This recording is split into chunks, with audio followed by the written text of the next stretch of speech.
The Royals started the second half the same way they completed the first half, concerned with pitching. Last night, the Royals needed a team record 8 relief pitchers to get through a 14-inning loss to the White Sox. On to Luke Hochevar tonight. The Royals need more than a win from him. They need a win and innings. Royals baseball is next on Fox Sports Kansas City.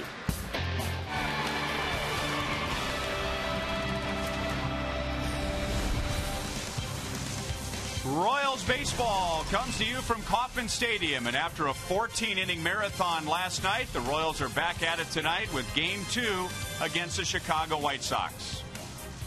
Hi, everyone. Welcome back to the ballpark with Royals Hall of Famer Jeff Montgomery. I'm Ryan Lefevre, and the Royals send Luke Hochevar to the mound tonight.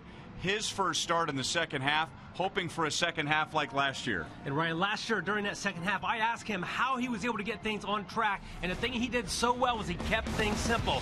When he leaves that bullpen tonight, he needs to know which pitch or two is working best for him and rely on those pitches. He needs to control the damage, eliminate the big inning. In order to do that against these White Sox who hit 3 home runs last night, he needs to keep the ball in the ballpark. And our key report shows us pictures from 7 shutout innings, Hochevar against the White Sox in May. It was a loss, but the Royals had 8 runs and 2 home runs last night against the White Sox. They'll hope for more of that tonight. We'll be right back.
When you play, students win. By your Kansas City Chevy dealers, the official vehicle of the Kansas City Royals. And by Bluebell Ice Cream. Celebrate National Ice Cream Month with Bluebell's newest flavor, Summer Strawberry Pie. Royals and the White Sox. Joel Goldberg joins us when we come back.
by Herrera, Mijares, Crow, Holland, Jonathan Broxton, Lewis Coleman came in, and then it was Collins, Everett Teaford, a Royals record 9 pitchers in that 14-inning game last night. I'm Joel Goldberg up in Rivals. The good news is that following the All-Star break, all of those arms were rested, and Ned Yost believes that every one of the pitchers in the bullpen will be available tonight. Lorenzo Cain will not start, by the way. Nothing to be concerned about, he said. Going to give the outfielder a little bit of rest after 14 innings. 2 lefties coming up the next 2 days. Expect them then. Next, we know it is Royals and White Sox. Ryan and Monty coming up with the call.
And the American Forces Network, broadcasting to the U.S. Armed Forces, serving in 175 countries and aboard ships at sea.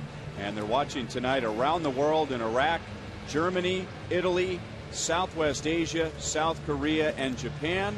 We say welcome, and we hope that tonight you feel a little closer to home. And tonight's broadcast will come to you in high definition, brought to you by Time Warner Cable, the official TV, internet, and home phone provider of the Kansas City Royals. Chicago White Sox have won 12 of their last 16. They scored 9 runs last night, which really isn't a big number when you consider it was a 14-inning game, but they did hit 3 home runs. All 3 home runs coming in the first 5 innings. They have one change tonight. Tyler Flowers will catch after A.J. Pierzynski was behind the plate for all 14 innings last night. And the White Sox, for the second time this year, will face Luke Hochhaver, who had 7 scoreless innings against Chicago back in May. He looked great in that start, Ryan. I think it was one of those games where he was on. He had identified which pitches are working for him. He really did a nice job in pitching upstairs in the strike zone on purpose, with intent. Taking a look at the Royals lineup. Got Gerard Dyson in for Lorenzo Cain tonight. Chris Getz playing second base, first time back from the disabled list from him, and Salvador Perez back behind the plate after a long night last night. And there's no reason to be concerned about Lorenzo Cain. It was just a good night to give him a night off. The Royals are facing a very tough right-hand pitcher in Jake Peavy, and the Royals will be seeing some left-hand pitching coming up, so Lorenzo will get plenty of playing time, and tonight Gerard Dyson gets the start. 1-1 on Alejandro De Aza. He got 2 games worth of plate appearances last night. 8 times he came to the plate and was 1 for 6 with a couple of walks, and Luke drops in a beautiful curveball to make it 1 ball 2 strikes.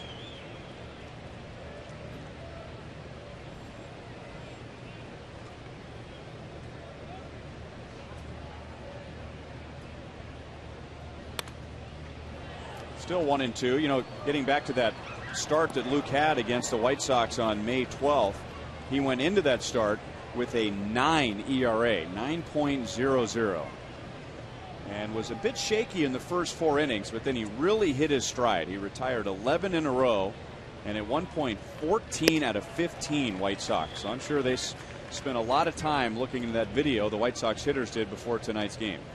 It will be very interesting to see if he goes back to that game plan. Sometimes you get a plan against a particular team and it works, and they try to figure out a little cat and mouse back and forth. But the thing that I did notice, he was very effective in climbing the ladder, going up on the hitters. And that curveball stayed high. 3 balls 2 strikes.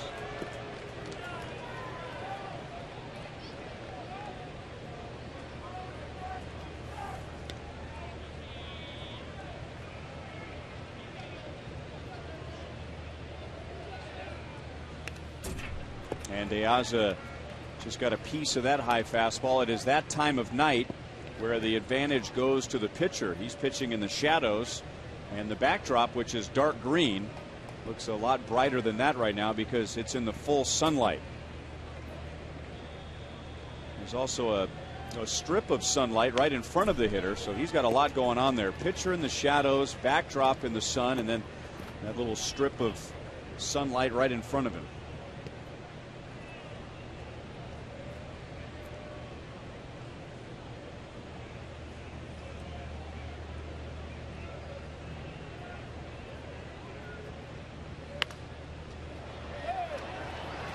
Pitches Hochevar has thrown to De Aza, and Salvador Perez runs out of room. It's 2 rows back. Still 3-2 on De Aza. Luke in his last start, that was July 5th at Toronto, he won. Had a bit of a scare. He was only able to go 5 innings because he was covering first base and he twisted his ankle on first. So even though he only allowed 2 earned runs in 5 innings, he had to come out after 84 pitches. But a good start for him because he was going up against a good hitting team with power in the Toronto Blue Jays. Another foul ball. De Aza doing exactly what a good leadoff hitter will do, make the pitcher throw a lot of pitches, see a lot of pitches in that first at bat.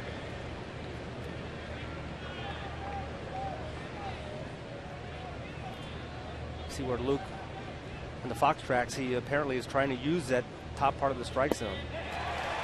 Got him with a hard slider. So he had to work for it, but he strikes out De Aza to begin the game. He changed his eye level. He'd thrown a lot of pitches upstairs. Now he comes with one down, and I know that De Aza is looking for something in the strike zone. Luke, really nice job of throwing a breaking pitch and a 3-2 count. And hitters will say with the light conditions and with the shade that we just described that the most difficult thing for them is to pick up the spin. And I think the hitters think about that situation a lot more than pitchers do. I know if we were playing a day game and would be pitching at this time of night for me at around 6 in the evening, you would have that effect. But I know as a pitcher, I didn't rely on that. I knew it was important for me to focus on my pitches. But I would hear the hitter say it's really tough to hit right now.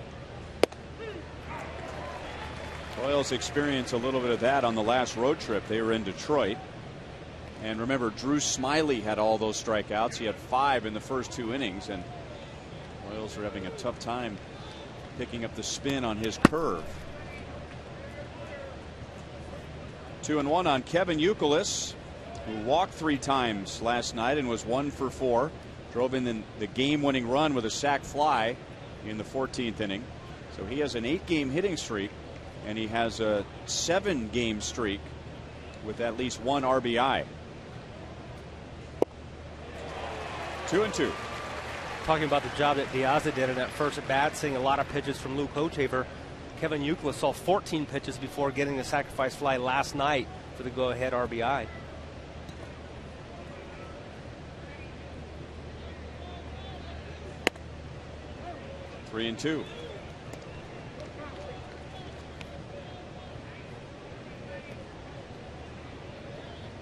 Youkilis has 15 RBIs in his 14 games with the White Sox.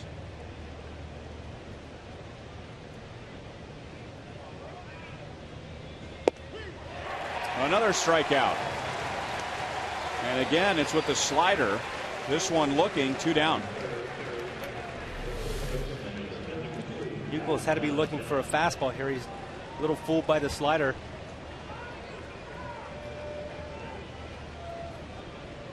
Not a real high quality pitch, but the effect was it fooled him, and that's what he was able to get the strikeout.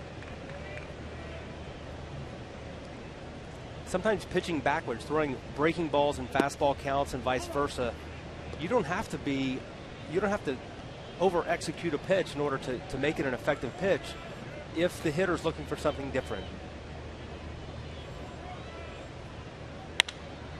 Adam Dunn grounds it to Hosmer. He fields on the grass and has a long way back to the bag. White Sox got 3 in the first inning last night. Tonight, 3 up, 3 down against Hochevar.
On right-hand hitters, so the Royals have Alex Gordon, Eric Hosmer, Mike Moustakas, Chris Getz, and Gerard Dyson. 5 of the 9 will bat from the left side. Facing the 31-year-old Jake Peavy. Here's what he's done in his last 3 outings against the Royals. He has not been spectacular against KC at all. He is not, but he is a great pitcher. He has great stuff, and he certainly understands how to get the most out of that stuff.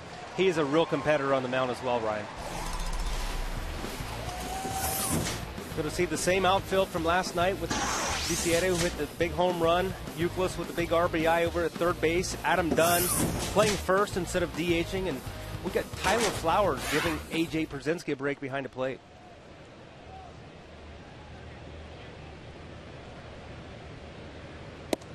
Alex thinking about dropping one down. Takes a strike. He had a 3-hit game last night and a walk. So on base 4 times.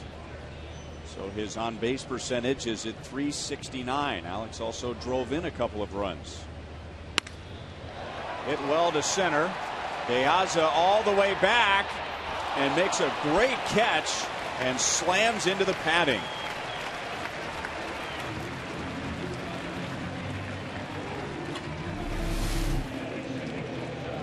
Alex did a nice job, pitches out over the middle part of the plate, drove the ball really well, but unfortunately to the deepest part of the ballpark. Hits a ball probably about 409 feet. Needed just a little more. And when De Aza was batting in the top of the first, we were talking about the difficulties for the hitter. Well, he has the same problem in center field. He has balls coming out of the shade. So not as easy to pick it up off the bat. He's out in the sunlight, but got a good read and made a nice play. And now Alcides Escobar. Boy, he did a little bit of everything last night. He had a 2-out, 2-run triple to put the Royals ahead in the 8th. Here's our league leaders tonight, brought to you by your Kansas City Toyota dealers. And on the topic of infield hits, of his 2 hits last night, one was a bunt single. That's been a great weapon for him, especially up to the third base side. He also had a sacrifice bunt.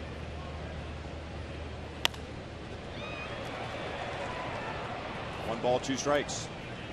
Right, not just a bunt single, but he has a bunt RBI single. Really nice to get a little bit extra. So Nichols came in, had no choice but to try to field that ball, because if he didn't catch it, it was probably going to roll down the left field line. 2-2.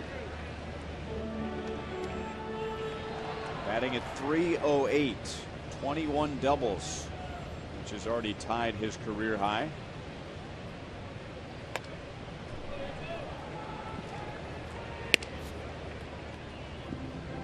Temperature really cooled down before the first pitch last night, just 88 degrees at 97 for the first pitch tonight.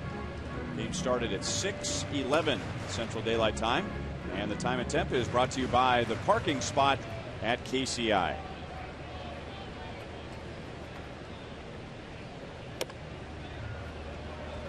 Monty, you talked about this last night. Jake Peavy is celebrating somewhat of a milestone pitching tonight. It was 2 years ago today that he had a very unique surgery, one that you don't hear about, at least in baseball. He had a muscle that became detached from his right shoulder, and it was such a unique procedure that when the doctors went in and performed the surgery, they asked if they could videotape it, just so they could document everything that happened if another injury like that came along. And here he is, still pitching 2 years later, and pitching very well, making the All-Star team as Youkilis throws out Escobar for the second out. You're right, that was an experimental surgery. No one had ever done that as far as a Major League Baseball player, and fortunately the muscle apparently is separated from the bone where the tendon connects very clean. There was little damage to the muscle or the tendon, which allowed them to essentially staple it back in there, and they felt confident that it was going to last, and certainly it has.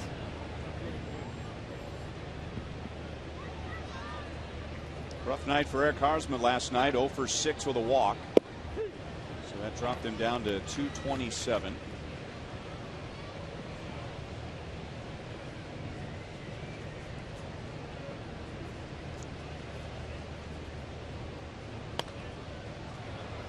No balls, 2 strikes. Peavy was able to come back and pitch last year and won just 7 games for Chicago. That was in 19 appearances, 18 of those starts. Hosmer strikes out. That's 109 strikeouts for Jake Peavy, and he matches Hochevar with a 1-2-3 first.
State of Missouri Tobacco Quit line is at 1-800-QUIT-NOW.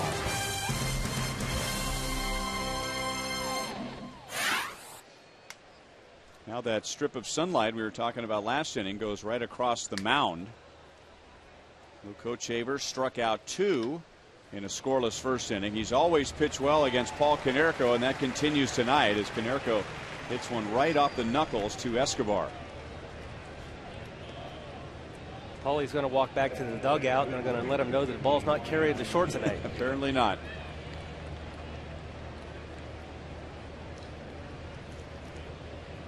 And now Alex Rios. Both he and Adam Dunn hit home runs in the first last night against Bruce Chen, and for Rios it was his 13th. He homered and he doubled in his first 2 at-bats, but then was hitless in his next 5.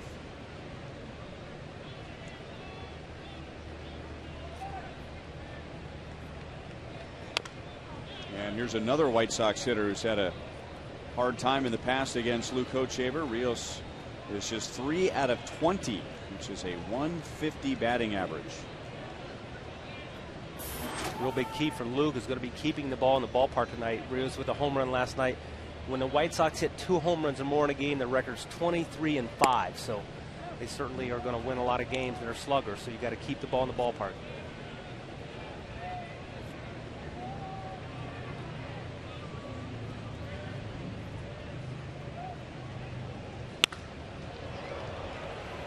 Left field, well hit. It's over Alex's head. And Rios with good speed is into second base with a 1-out double.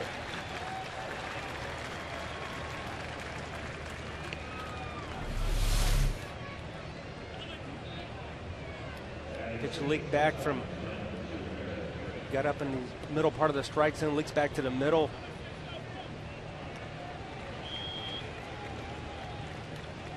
First I thought Alex may have a play at second base, but Rios has good speed, made it in easily. And now 21 doubles to go with 13 home runs. He also has 5 triples, which ties him for the league lead, and it brings up Alexei Ramirez. So you go from a couple of hitters who have really struggled against Luke Kochaver to a guy who has done well against Luke. And Alexei Ramirez, in addition to his success against Luke, he has a 7-game hitting streak, and he is the best hitter as far as batting average goes in the American League with runners in scoring position.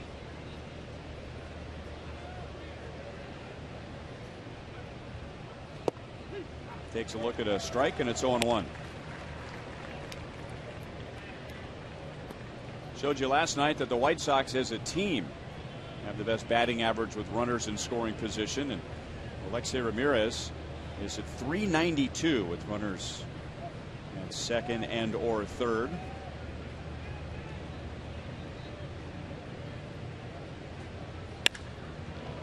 That's lifted to right center. Long run for Jeff Francoeur with the sun reflecting off of his glasses, and moving up to third base on the play is Rios, 2 down.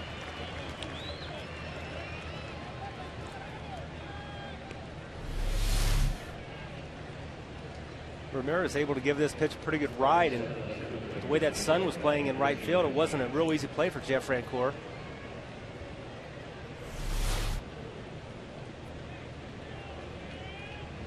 There's a former Royal over at third base coach Joe McEwing, who was a call-up, if you will, from the White Sox minor league system when Robin Ventura was named manager. Was with the Royals in 2005.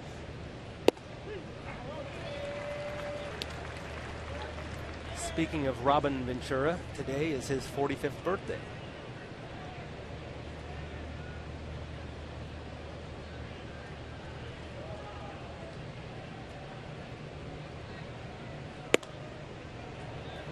One and one on Diane Viciedo.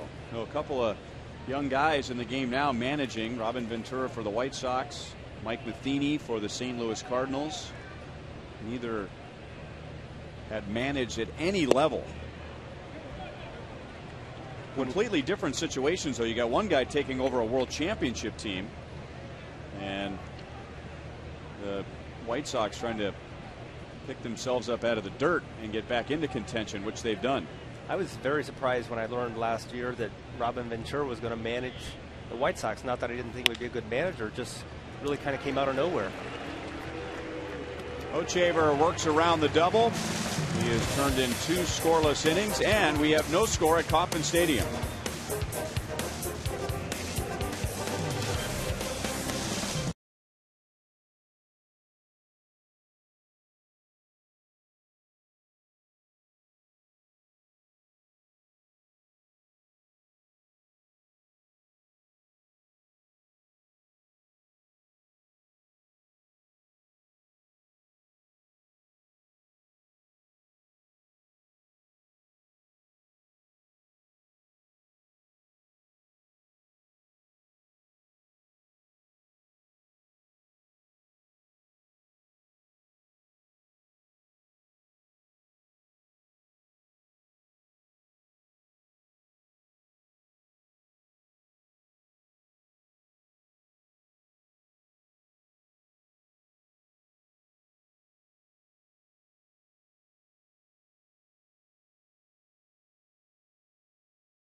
Cheering with the Guadalupe Center by hosting a scholarship golf tournament 18 years ago.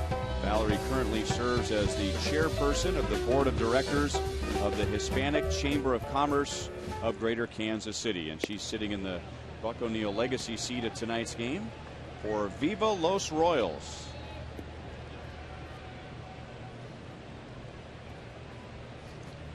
Billy Butler, Mike Moustakas, and Jeff Francoeur coming up against Jake Peavy in the second inning.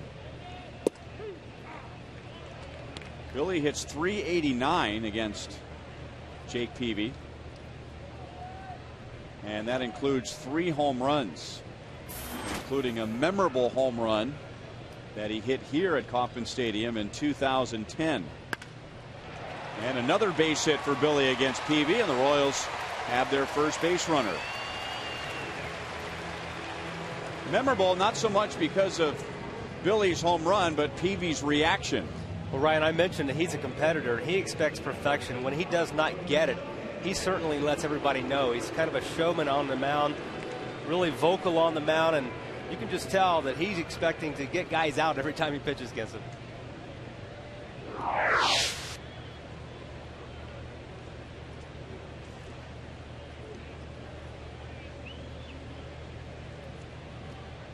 Billy with 2 hits last night, 1 for 1 tonight, and now Mike Moustakas. 1 for 7, but that 1 hit was an impressive home run to right field against White Sox starter Jose Quintana. That was with 1 out in the second inning.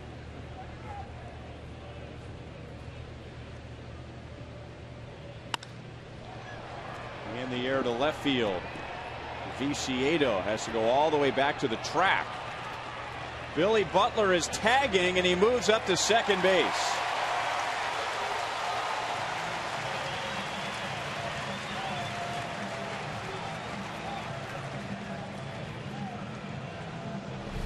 Really good hustle from Billy Butler here.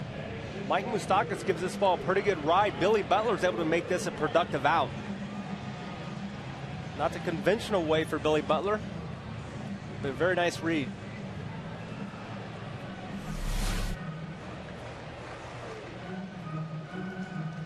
And now he's in scoring position for Jeff Francoeur, who was looking forward to the All-Star break. Billy struggled going into the break, batting 198 in his final 32 games of the first half, but last night he lined to center in his first at bat. Then he homered to left, singled to right, and then in the 12th inning, with the Royals down by a run, he doubled and came around to score to tie it. Jeff Francoeur has seen Jake Peavy a number of times. 21 at bats against him, has 8 hits.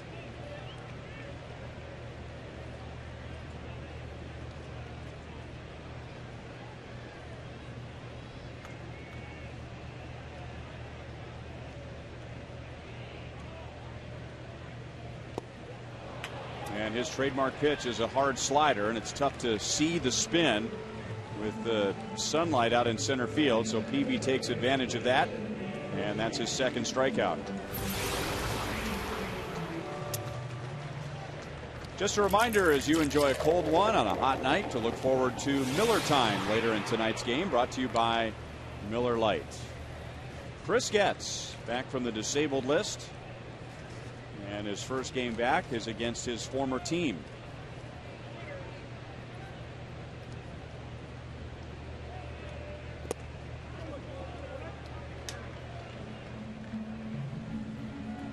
We were just talking about Joe McEwing last inning, the former Royal and the White Sox third base coach, and when you talk to Chris Getz about a coach in the White Sox minor league system that had a big influence on him, he begins by talking about Joe McEwing.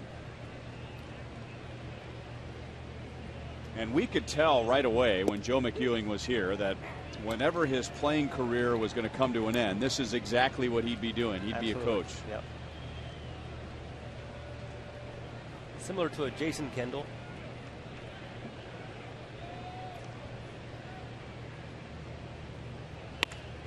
Up the middle, Peavy thought about grabbing it with his bare hand. Ramirez throws out Getz by 1 step. The Royals leave Butler at second base, and at the end of 2, no score.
Sunday, and the kids will enjoy face painters, balloon artists, kids entertainment by Radio Disney, and much more.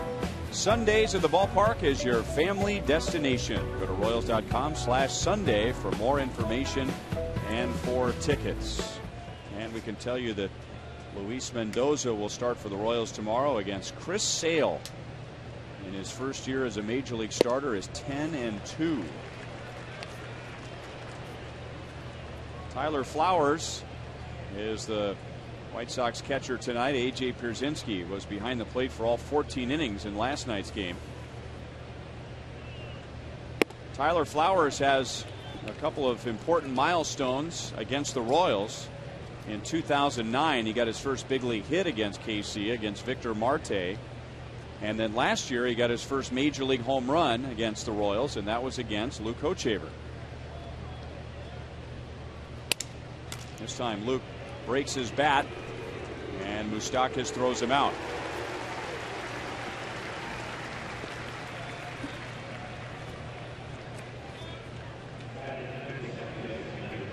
Little extra thrill for Luke tonight. I remember when he was first called up to the big leagues in 2007 and just getting to know him and his style of pitching. And it's common for me, at least, to ask a young pitcher, who's somebody you like to watch? Who's a pitcher that you would model yourself after as far as type of pitches and the way he pitches?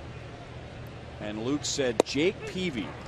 And at that time, Peavy was about to win the Cy Young for the Padres in 2007. He went 19-6. Coincidence or not, Luke wears the same number that Jake Peavy does, 44. And so far tonight, matching him pitch for pitch. And really, Luke Hochevar and Jake Peavy have very similar type stuff. It's just that Jake Peavy at a very early stage in his career learned how to use that to become a Cy Young Award winner.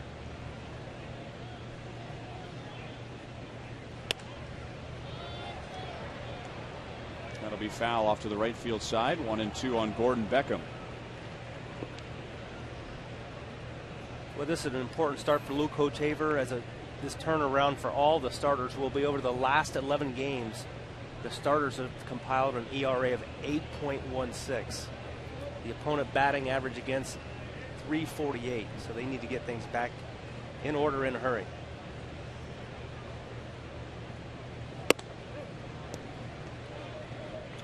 2-2 on Beckham. And home runs have really been an issue lately. For most of the first half, the Royals had allowed the fewest home runs in the American League, but after the White Sox hit 3 last night, now the Royals have allowed 20 home runs in their last 10 games.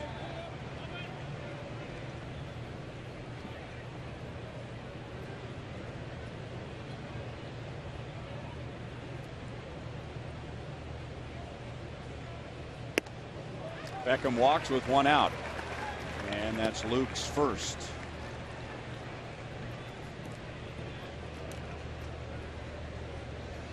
Well, they have a similar pitching arsenal tonight as far as velocity goes. Luke has topped Jake Peavy by 3 miles per hour.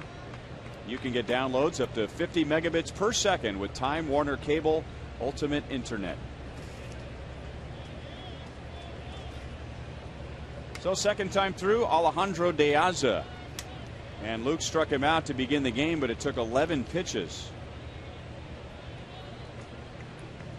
First time through the White Sox order, Luke kept it very simple, went with a fastball, curveball, slider for the most part, didn't see the cutter, didn't see the changeup. So it'll be interesting to see if he keeps that same approach now as he goes through the second time through the batting order. And I guess this is something else that we have to point out with the glare and the shadows, that can be difficult for the catchers. Yes, indeed. A rare ball that gets away from Salvador Perez. A wild pitch moves Beckham up to second.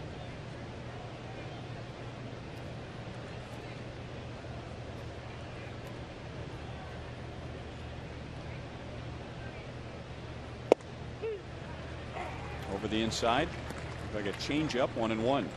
That may be the first changeup I've seen him throw tonight.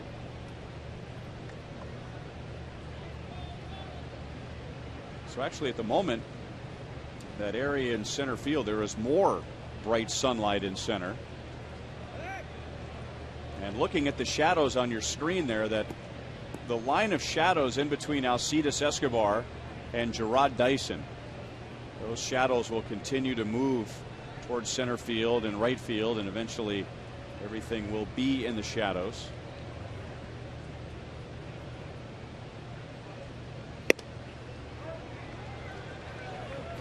Two balls and 1 strike.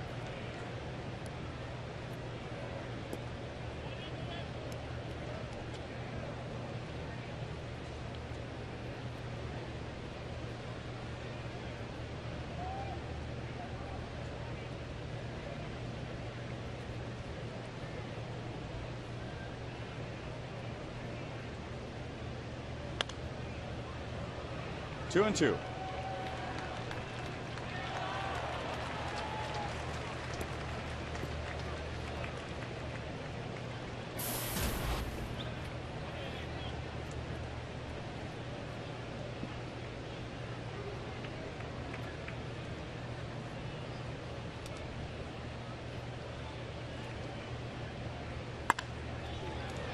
Still 2 balls, 2 strikes.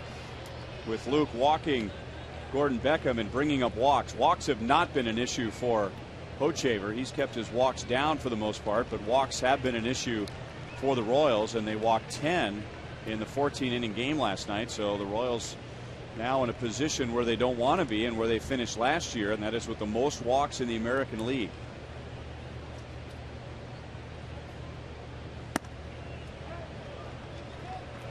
By today's standards, 3 walks allowed by 1 pitcher is not a big number, but for Bruce Chen, it was the first time all year he had walked more than 2 in 1 start. And Luke Hochevar has walked more than 1 just 1 time in his last 6 starts. So for the most part, he's been in the strike zone. And now De Aza hits it to left field, and Dyson almost comes all the way over from center to make the play. But it drops. De Aza has a double. He trades places with Beckham, and Chicago has a 1-0 lead.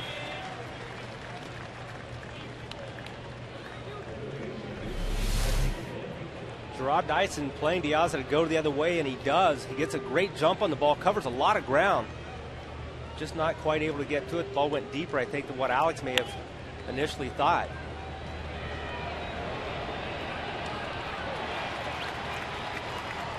This time of year, ball starting to carry more and more.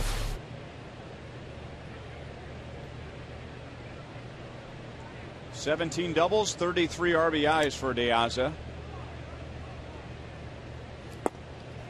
And ball 1 to Kevin Youkilis. Hochevar struck him out looking in the first inning.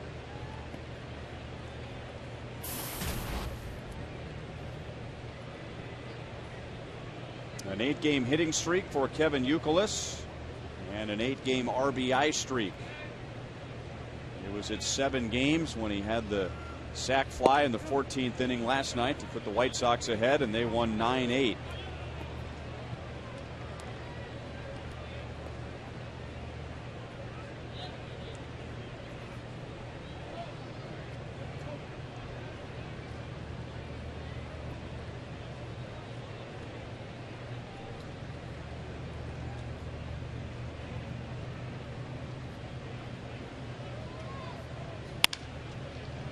Runner trying to go to third, and he runs right into an out. Escobar to Moustakas to retire De Aza, and Youkilis safe on the fielder's choice. Real heads up play here by Alcides Escobar. Ball to his right. He knows every play is right in front of him. Real easy opportunity to get an out at third, take the runner out of scoring position.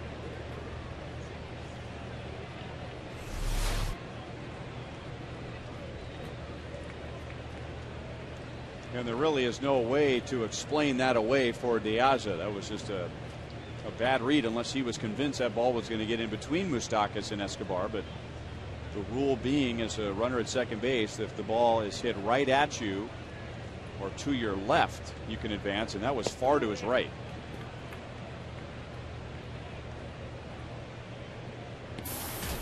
So Adam Dunn with a runner at first, 2 outs. He grounded out to first in the first inning, hit a 2-run home run in last night's game. That was in the first inning, giving him 26 on the year, 3rd in the league, 63 RBIs, 4th in the league.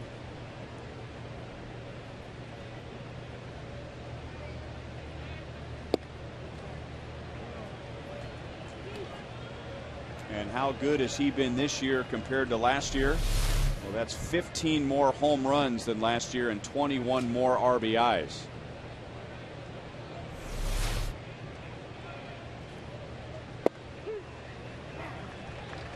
Two and one.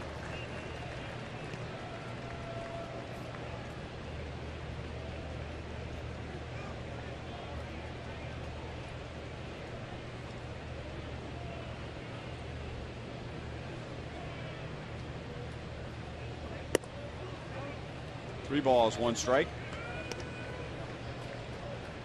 Adam Dunn leads the league with 69 walks, on pace for 128. Also leads the league in strikeouts, on pace for 253. But on pace for 48 home runs. So now he has 70 walks, and there are 2 on with 2 out. Have to keep an eye on that strikeout total for Adam Dunn as the year progresses. We're going to see the White Sox quite a bit more, but that is on pace to set a new record for strikeouts in the American League.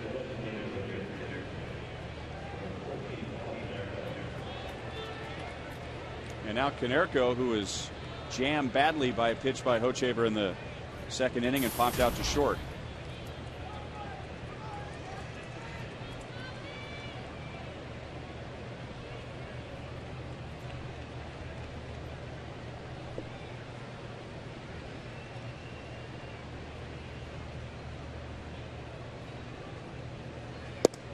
Just looking at the record book, Mark Reynolds, who is now at the Orioles,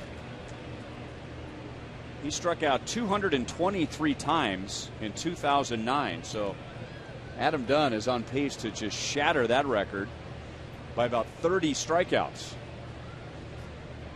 So it's interesting, his season has really improved. We talked about the home runs going up, the RBIs going up. He's still walking like he always has, but it has not been a result of him cutting down his swing, and as a result cutting down his strikeouts. Very difficult to explain the change in him.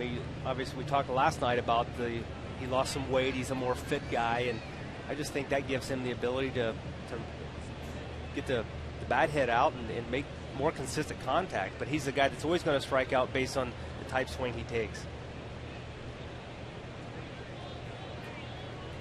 Paul Konerko just 5 out of 25 against Luke Hochevar, and now 5 out of 26. The White Sox get the game's first run. Beckham walks. De Aza doubles him home.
Showcase. Just show your valid student ID at the box office. You'll get a $7 ticket.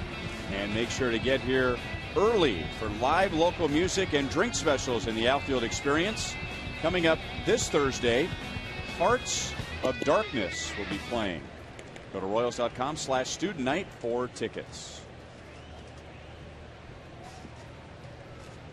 So Jake Peavy pitching with a 1-0 lead. Salvador Perez hits it up the middle. It's cut off by Ramirez. And there is one away. Jake Peavy is 7-5, and when you look at all of his numbers, you think he should have a better record than that. He has the 6th best ERA, 5th most innings pitched. He has the 5th best opponent's batting average, but he has also received very poor run support. Both Peavy and Hochevar beat Toronto in their last start. And for Peavy, that ended a stretch of 4 losses in 4 straight starts. But his ERA in those 4 losses was 2.7 because the White Sox scored a total of 2 runs for him in those 4 starts. Sounds very similar to the way that Bruce Chen started the season here.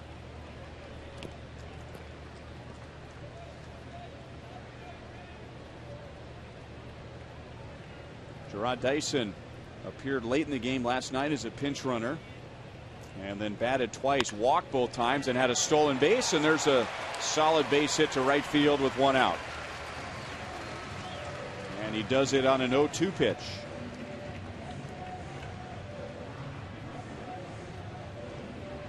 I think Jake Peavy executed the pitch. Looked like a good pitch, down and in.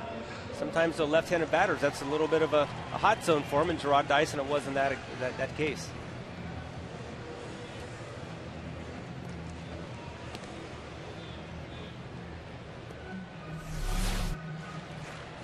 And now 16 stolen bases at first. The league has only thrown him out 3 times.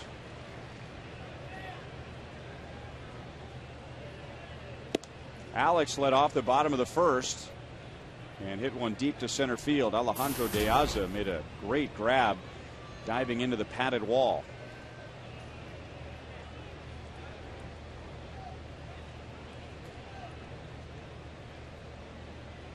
Dyson is running. Flowers' throw is high and to the inside part of the base, so that's 17 for Dyson, and a runner at second with 1 out.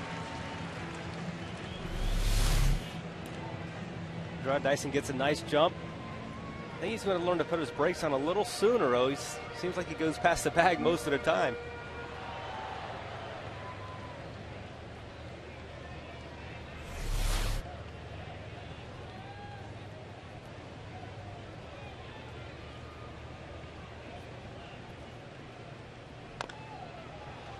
Two and one.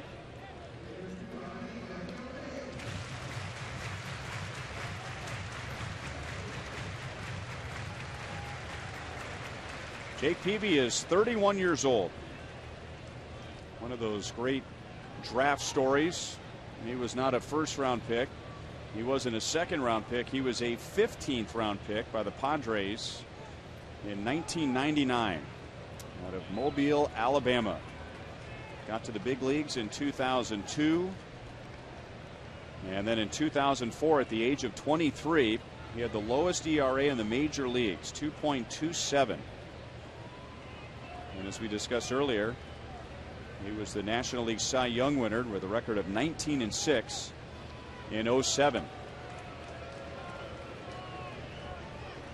He hasn't done a whole lot since coming over from the Padres to the White Sox. Not as successful so far in Chicago as he was in San Diego. We talked about the injury he had a couple of years ago.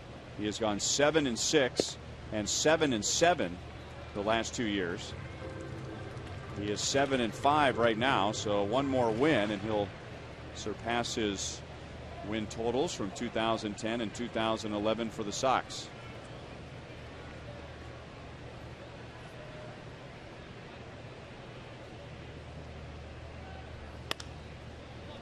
Three and two.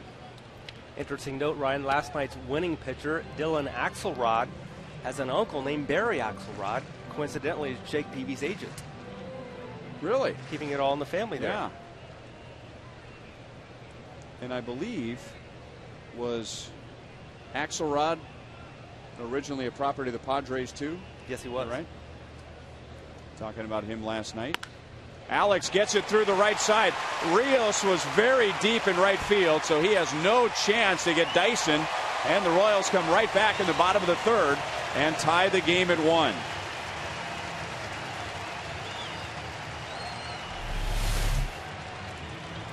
Well, Alex, first at bat hit the ball hard in the deepest part of the ballpark. This at bat, he uses that little hole. RBI single to right. Gerard Dyson scores easily.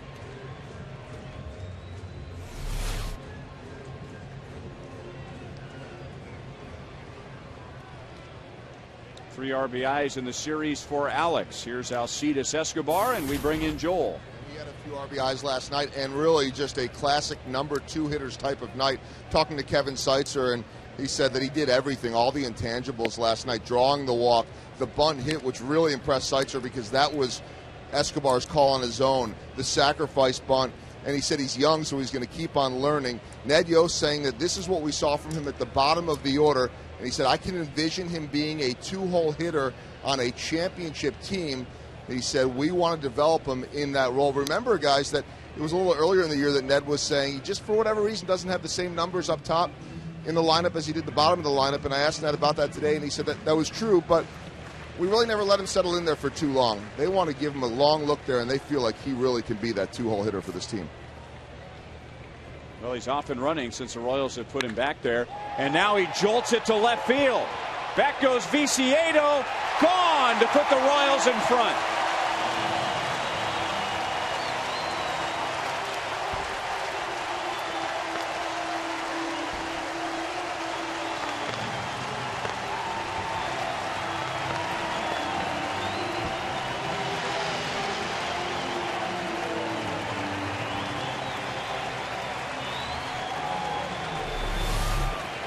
Alcides Escobar does a nice job using the entire park, but when he gets a pitch on the inner part of the plate like this, has the ability to drive it out of the ballpark. Here, home run number 3 and RBIs 25 and 26.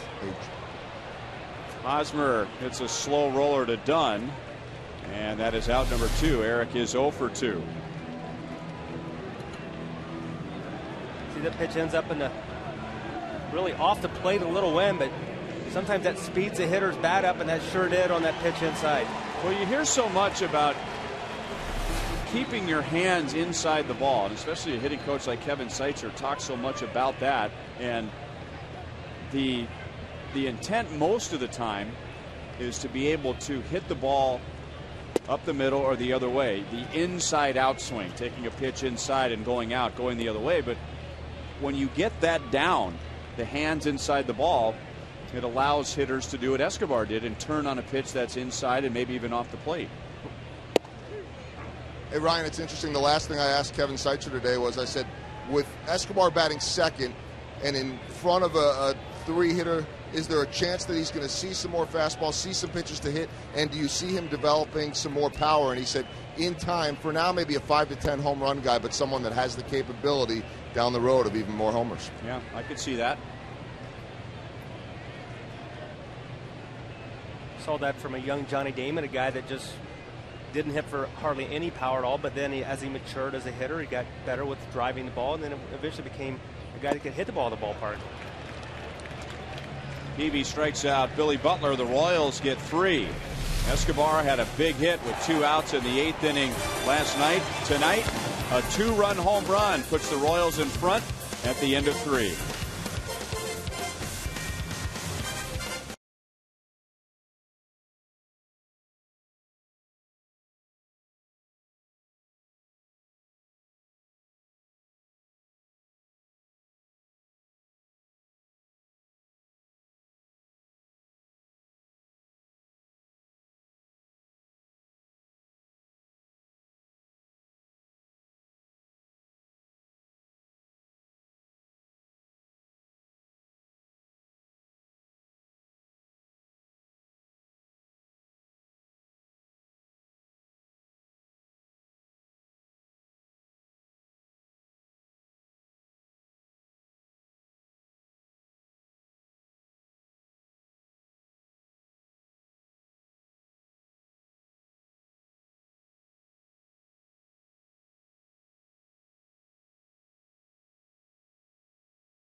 Coming up on Friday, July 20th, Buck Night and Fireworks Friday as the Royals host the Minnesota Twins. Hot dogs, peanuts, soft drinks are just $1. Then stay after the game for Friday Night Fireworks presented by Hy-Vee and Pepsi. Luke Hochevar pitching with the lead thanks to a home run from Alcides Escobar and an RBI single from Alex Gordon in a 3-run bottom of the third, picking up Luke right after he allowed 1 run in the top of the third.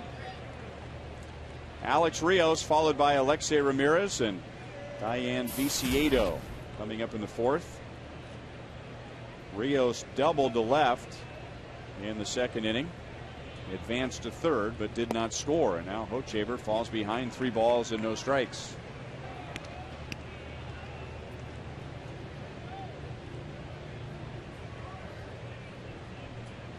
Luke has walked 2. He has struck out 2, and his 2 strikeouts were against the first 2 hitters tonight.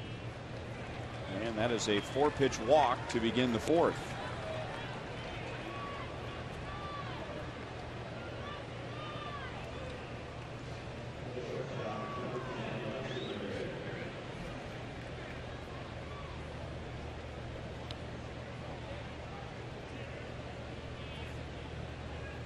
And here's Alexei Ramirez out on a fly ball to right in the 2nd inning.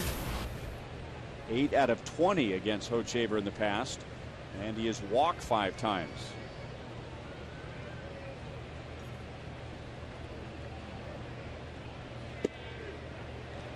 Oh and 1.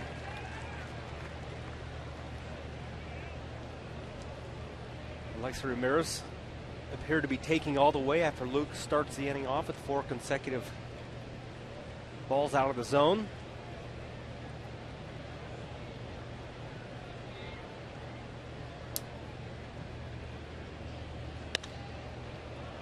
And he lifts it to shallow left field. Luke going with his extreme slide step, so that I'm sure disrupted Ramirez's timing. Rios is back to first, 1 out.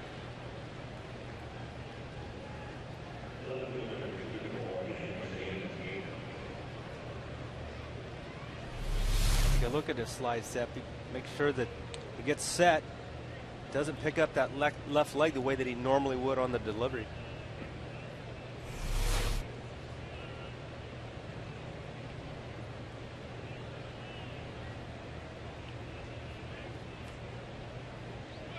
Rios takes off. The Royals pitch out. 2 down.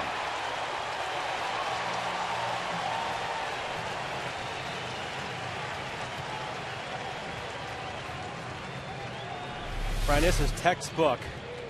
Nice pitch for Salvador Perez to handle, about chest high. Can't get any easier than that for a catcher.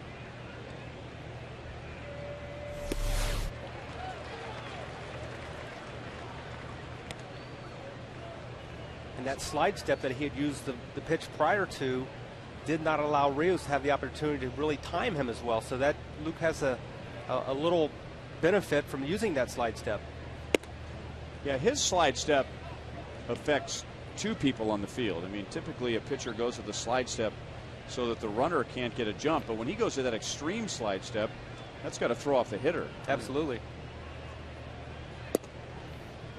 Now 3-1 on Viciedo. He grounded to 3rd in the 2nd inning, and last night hit a big 3-run home run against Bruce Chen in the 5th.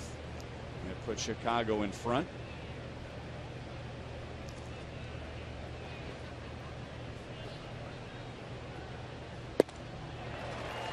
Full count. And on that slide step, Ryan, the real key is on the pitch out. When you're going to take an opportunity with a pitch out, you don't want to slide step on that pitch out, because the base runner, a good base runner, will read the slide step and they will shut down the attempt to steal second base. You've wasted a pitch. Viciedo strikes out looking, so a leadoff walk. But in the end, Hochevar faces only 3.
U.S. Ford dealer.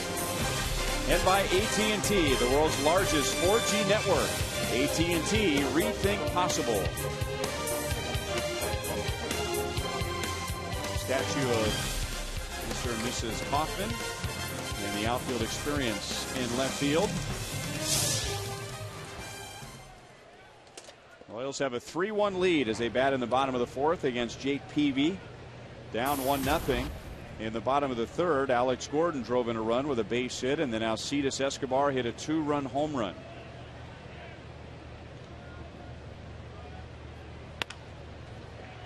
Moustakas over to Beckham, 1 down. Moustakas is 0 for 2. Peavy doesn't give up many home runs. He's allowed 13, but he's pitched 123 innings, so right around 1 home run every 9 or 10 innings. And while I'm sure he wasn't happy with the home run given up to Escobar, he did give it up to a hitter who only had 2 before tonight. So challenging a hitter who doesn't normally hit it out of the ballpark, but Escobar put a good swing on it. He's been hitting so many balls to center field and to right, really focusing on the opposite field, that Peavy probably thought that was the right pitch coming in on him.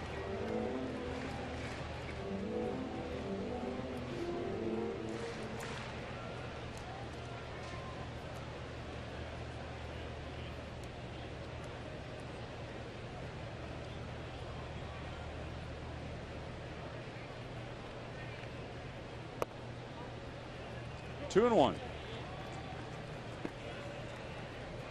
Peavy with his good hard slider struck out Frank Coor in the second. Peavy has struck out 3. And now 111 this season. 2-2 as he comes back with 92 miles an hour.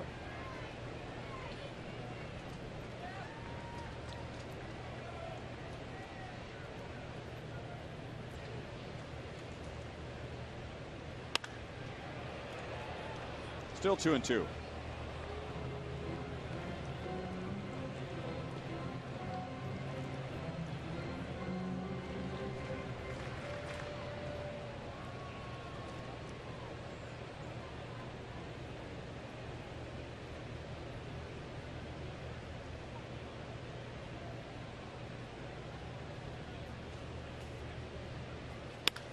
Goes down, gets the slider, and lines it into left field for a 1-out hit.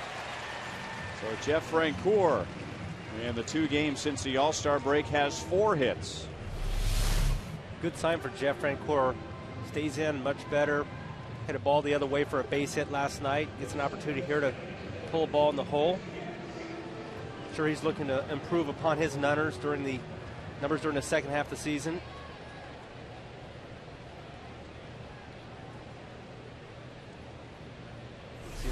After he makes contact.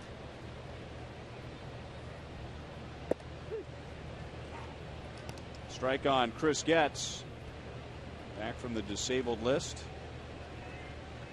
He went down on Father's Day when the Royals were in St. Louis, going after a ground ball up the middle, and strained a muscle in his left leg.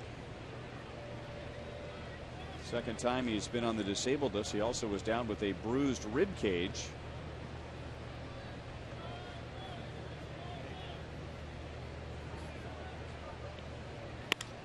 And that's lined to left center field. Francoeur stumbled a bit going around second base. He was thinking about going to third, but it slowed down by the time De Aza had bobbled the ball. And Chris Getz is 1 for 2. The Royals have 2 on with 1 out. Chris Getzer gets a pitch right in the middle part of the plate. Doesn't try to do too much. Drive the ball up the middle. See, Jeff Francoeur was thinking to. Here he is, a little unsure at the bag. Too late once he stopped the momentum.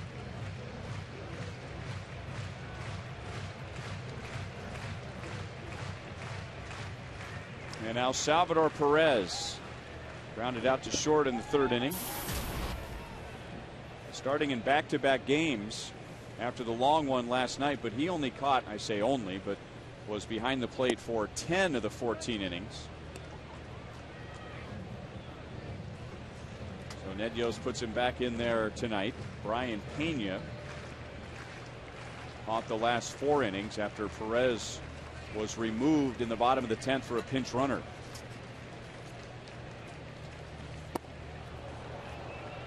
One ball, one strike. Peavy is always talking himself through the tough innings.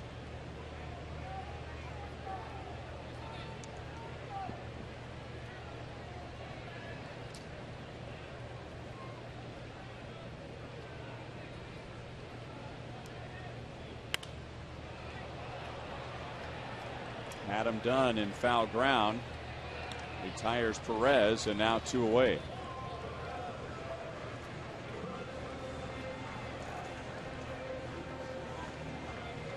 And it seems like every time the Royals face Jake Peavy, we get into some conversation about how much emotion he shows on the mound, and pitches with an attitude, pitches with a lot of guts, and he's about as tough as they come. I remember in 2005 when he was pitching for the Padres in the playoffs, he really got knocked around in the division series. He gave up like 8 runs in 4 innings. It was very un-Jake Peavy-like until it was announced after the game that he pitched the entire game with a broken rib. Ouch. The way Peavy handles himself and his style and his competitiveness on the mound reminds me of Kevin Apier.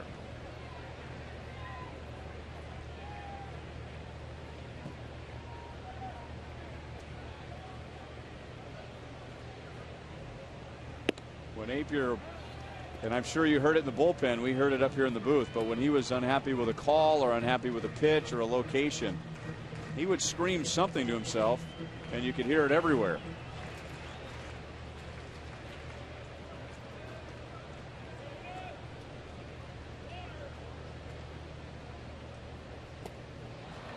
One ball, 2 strikes on Dyson. He singled and scored, and his base hit coming with the count, no balls, 2 strikes. Single to right, stole a base, and scored on Alex Gordon's base hit. Royals have Francoeur at second, gets at first, 2 down.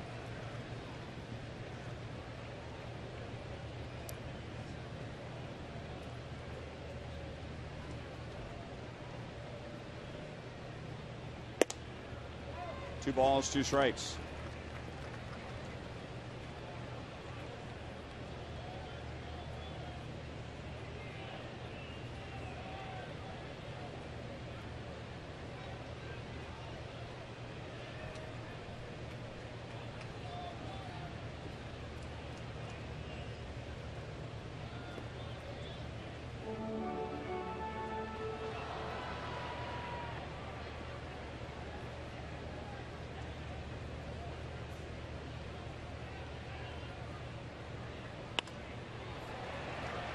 Foul off to the left field side.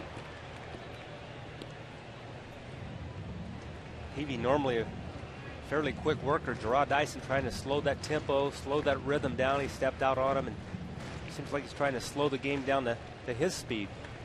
I would think it'd be tough to keep up a quick tempo on a night like tonight, 97 degrees. I mean, at some point you have to slow down and catch your breath, right? Absolutely. Hard to stay dry out there too, believe it or not.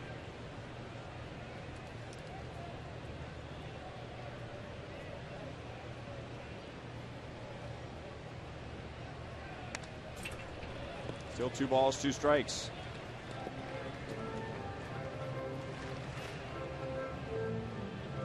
But I would think for Peavy, I know I was a field guy as far as had to have a good feel for the ball. You get that good sweat going, get to that rosin bag, and it gives you a great sticky feel in the ball.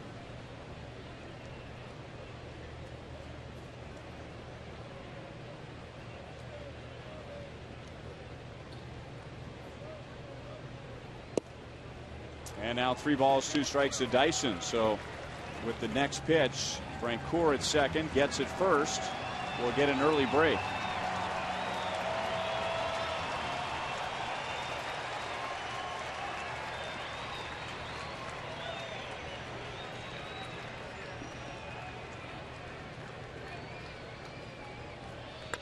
And Dyson grounds it foul.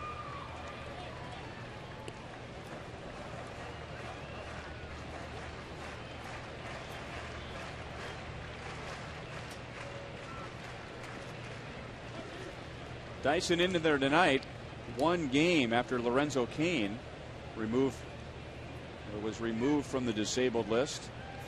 And this was the right pitcher for Ned Yost to stack his lineup with lefties. Righties hitting 163 against him. And now Dyson hits it hard up the first base side, but Adam Dunn is there over to Peavy, and that's the inning. The Royals get 2 hits.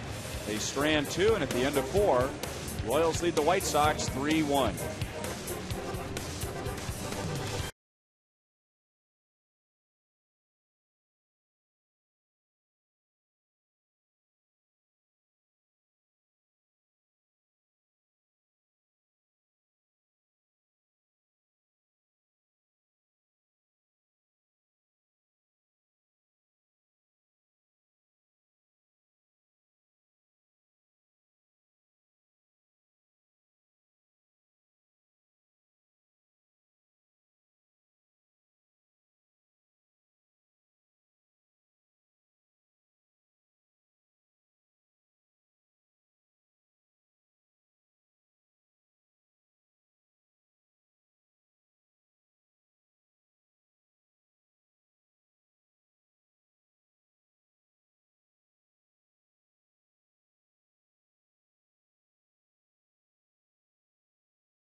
His elbow back in Chicago May 13th. Had Tommy John surgery after. He's here with the team, and things are going well.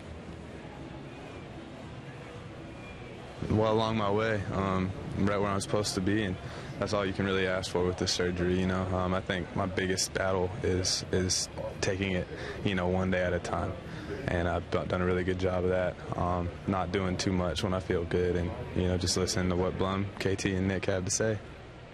Those would be the trainers, physical therapists. Danny drove out from Arizona out here to Kansas City on Tuesday, day of the All-Star game, looking for a place to move in and try to stay here really through January and continue that rehab.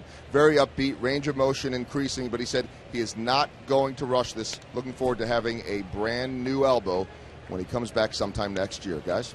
Which is exactly what it's like, getting a brand new elbow when you come back from Tommy John surgery, where instead of having a single strand of a ligament, they kind of double the ligament down when they transplant it in there, right? Right. Joel and I had Dr. Key on the pregame show, and he had some very, very interesting graphics to show us on how they do it. It's almost like a braid where they use the tissue. They transplant it from either your opposite arm in your wrist or somewhere in your leg, and it's just amazing how much more, stability that would create in your elbow.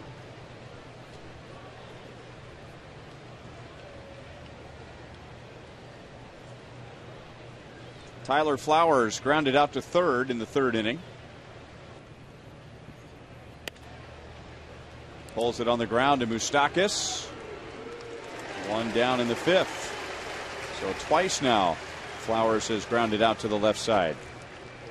Remember to come on out on Thursday home games to support Jeff Francoeur and his fan seating section. $21 gets you in the Frenchie Quarter.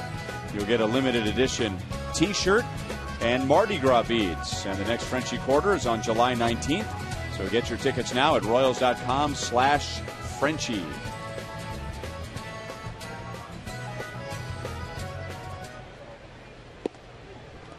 Big curveball in for a strike. We were talking in between the last two innings that it seems like Luke has gone away from his curveball tonight and more sliders than curveballs. That's probably the second or third curveball. I've only seen one or two sliders, but he's really focused on the fastball slider primarily tonight.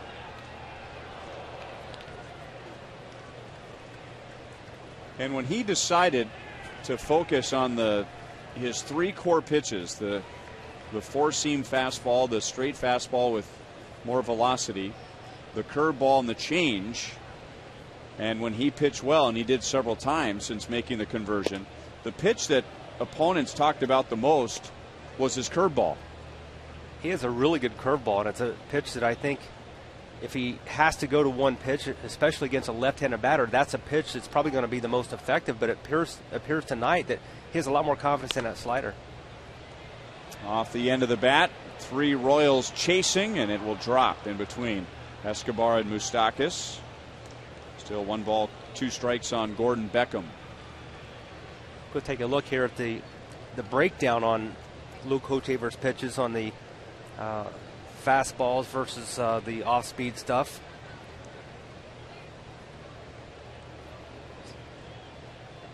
.61% fastball, so that's a nice amount of fastballs. You got to kind of build everything off of that fastball. Breaking ball would be curveball or slider, and I guess off speed would be the changeup.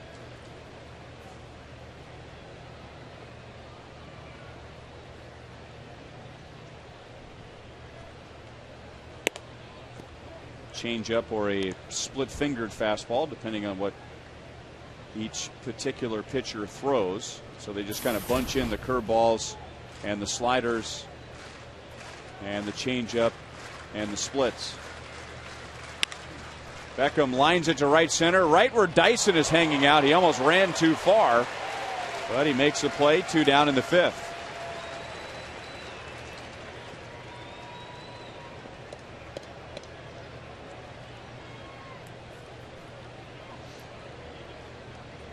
And speaking of Luke's pitches, he does have a split finger fastball that he can throw. It's a very good changeup pitch for him. He threw it a lot in college, but I think the concern was once he started throwing that pitch again in 2010 and started having maybe some tenderness in his elbow. And if you remember, he went on the disabled list.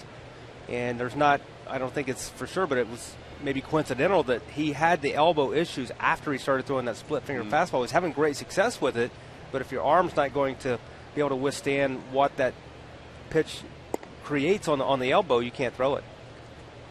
For the record, the Royals were saying that he injured his elbow from taking batting practice, getting ready for interleague play, but he did not go back to that splitter when he got back from the disabled list. And it was a good pitch for him when he was using it. Very good pitch, made a big difference for him. Fair ball inside the bag. De Aza already has a double against Hochevar. And now he's going to try for a triple. And he's in with 2 outs.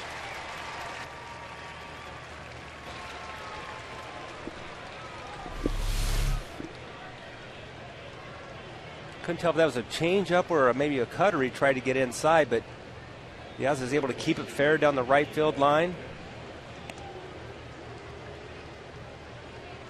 Jeff Francoeur comes up throwing to Getsy. Had that ball got by, Luke Hochevar hadn't got down the line, but fortunately Alex Gordon had come in to back up third base.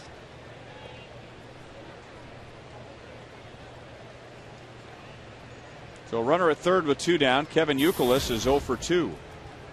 Reached on a fielder's choice in the third, and Luke struck him out in the first.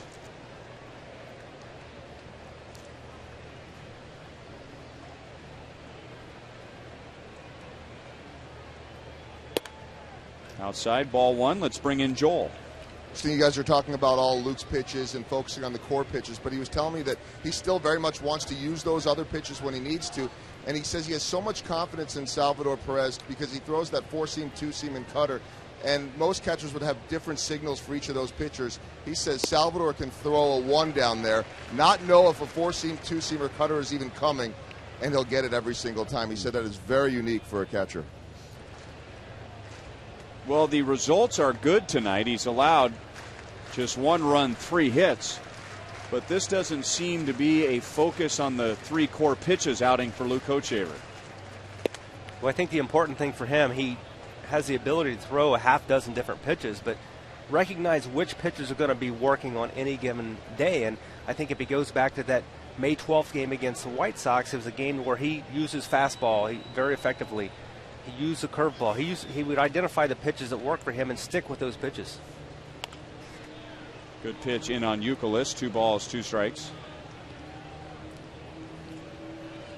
And even as a relief pitcher, for me, throwing 4 different pitches, I generally had a good idea of which pitch was my go-to pitch on a given night.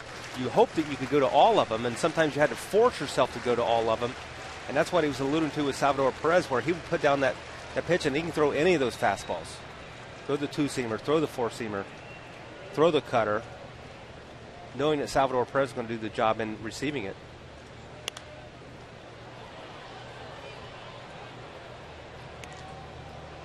And I think a lot of that goes back to his approach of keeping things very simple, because you really think about it, you can throw 3 different fastballs, a cut fastball, the 4-seam fastball, and the 2-seam fastball, but Salvador Perez has kept it simple and says, hey, throw me a fastball. I don't care which one it is.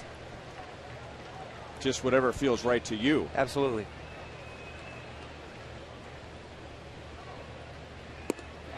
There's a curve, and the bottom dropped out of it on Youkilis. Bochaver has struck out 4, and he's allowed just 1 run in 5 innings.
Buy and pick up your 4 for $44 deal at Taco Bell. This ticket package includes 4 Royals game tickets, 4 hats, 4 Taco Bell combo meals, all for just $44. This deal is good for any Royals home game, and you can get your tickets at participating Taco Bell locations or by going to royals.com/Taco Bell.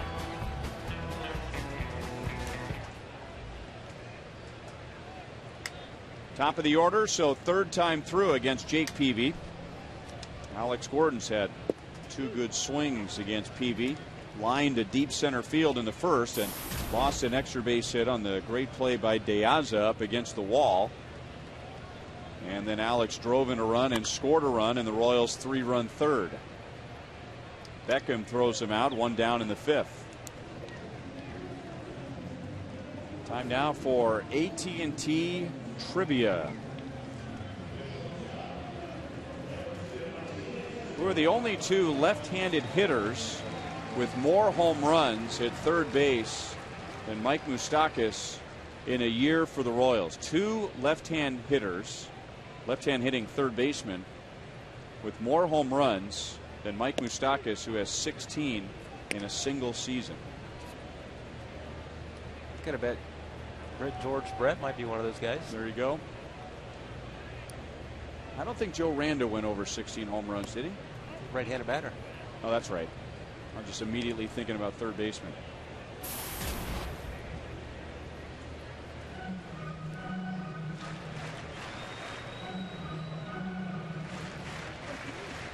Mark Teahan. Good call.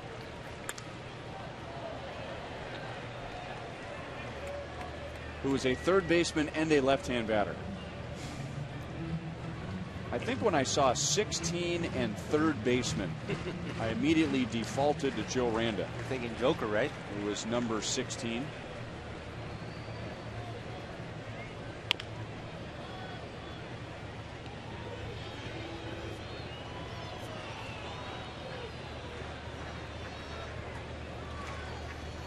We might be onto something because there is complete silence from the production truck. And there's no better way to take the wind out of their sails than come up with the answers to the trivia question very quickly. 4 strikeouts for Jake Peavy. So Escobar 1 for 3. His home run is the difference in the game right now. 2 away in the 5th. And we were kind of in the house with Mark Tien being traded to the White Sox.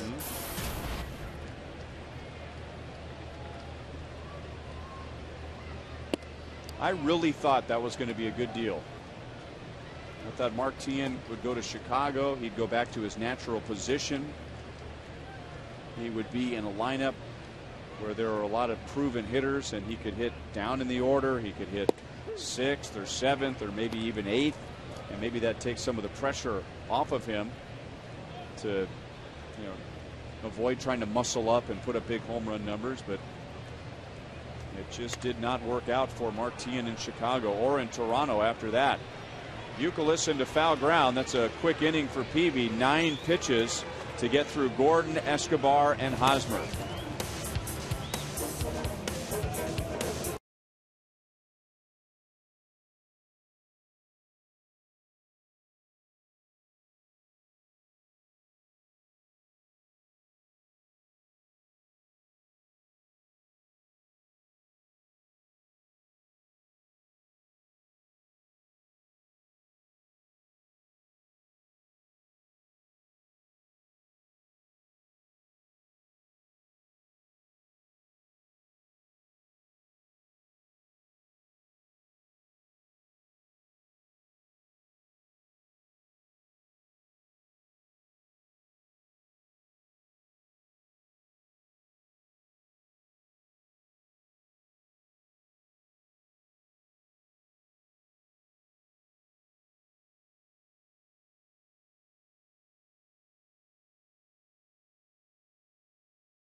Going up against an all-star starter and Jake Peavy, and so far he has outpitched Peavy, and the Royals have a 2-run lead. Ryan, he has looked really good tonight. He's just been really on the attack. I like the way he's attacked the strike zone using his core pitches. A guy that knows what he's doing out there, likes the pitches.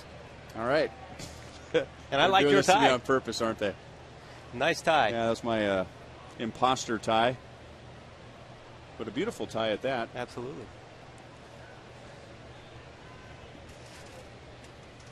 Our thanks to director Steve Kurtenbach for that extended shot on camera in between innings. I was so excited to wear that tie,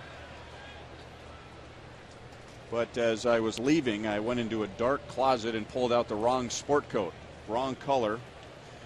So Nate Bukaty, very early in the season, had worn a tie to the ballpark, and Dick Bramer, the longtime television voice of the Twins, he had forgotten his tie, and so Nate loaned it to him so that he could use it during the game, and then when the game was over, he returned it to our booth, and it's just been hanging in the back of the booth ever since then.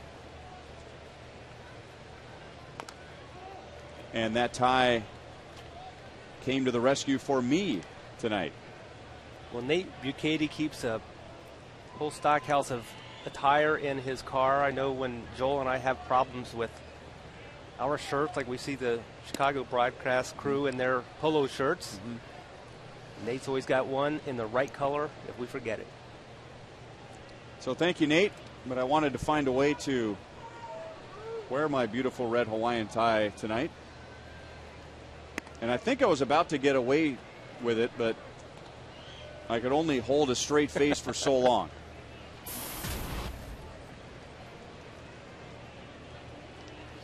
Adam Dunn has walked for the 70th time this year. That leads the league, and he has grounded out to first. That is pounded to deep center field. Dyson is back, and Adam Dunn, wow. That ball cleared 3 walls in center field, his second home run of the series, and it is 3-2.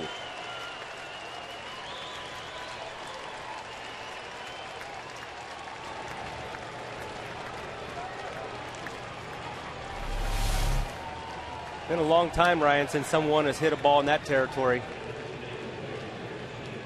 Luke gets that ball up a little bit on Adam Dunn. Wow.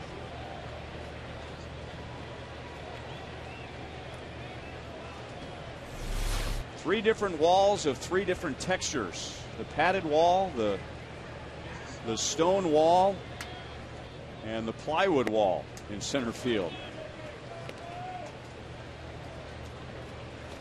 27 home runs, 64 RBIs, and you can see all the dents on that third wall. And I can tell you those are all from batting practice, because there haven't been that many balls hitting that third center field wall in the games, that's for sure. And it is dangerous back there because the fans behind that wall, they don't see it coming. That's up in Bo Jackson territory. I remember a ball that Bo Jackson hit off Randy Johnson. Actually went in an upper fountain, which I would say was somewhat equivalent to where that ball ended up landing. Paul Konerko with a base hit to left field. That's a rare hit for him against Luke Hochevar. They have measured the Adam Dunn home run at 451 feet.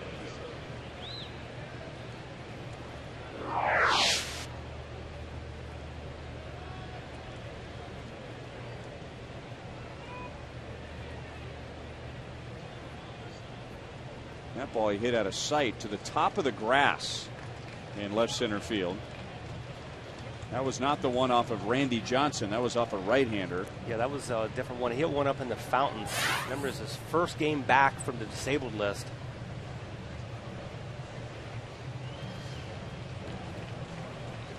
No, Ned Yost feels like the White Sox are getting to Luke Hochevar.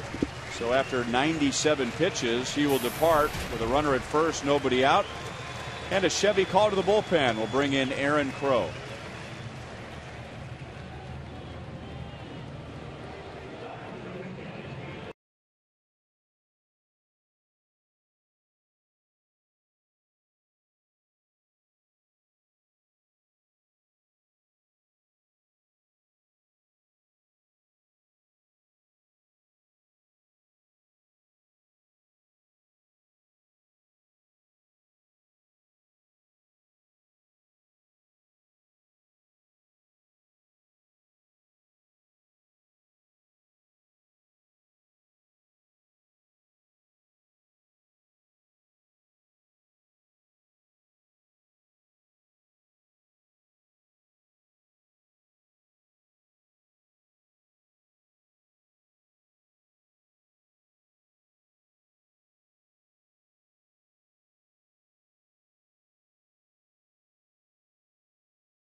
viewing area during the summer months. You can take the Royals with you. Just subscribe to MLB.tv and you'll see every Royals out-of-market game live online and on your favorite devices in HD quality. Visit Royals.com to order and get more details. MLB.tv, baseball everywhere.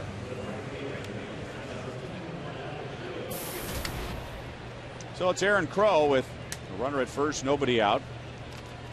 Adam Dunn with an impressive home run to center field against Luke Hochevar to begin the inning to make it a one-run game. Then Konerko singled, and then Ned Yost coming out with the hook right before Alex Rios steps in. Rios has doubled and walked against Hochevar, so Ned feeling that was the right time to make the change.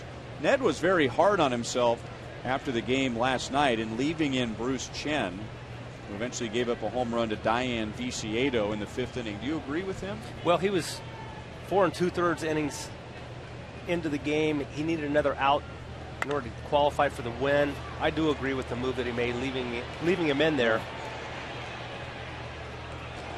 Mike Moustakas, who I think carries a full rosin bag in his glove. Every time the ball hits his glove, a ground ball, a line drive, or in this case a pop-up, just a poof of rosin.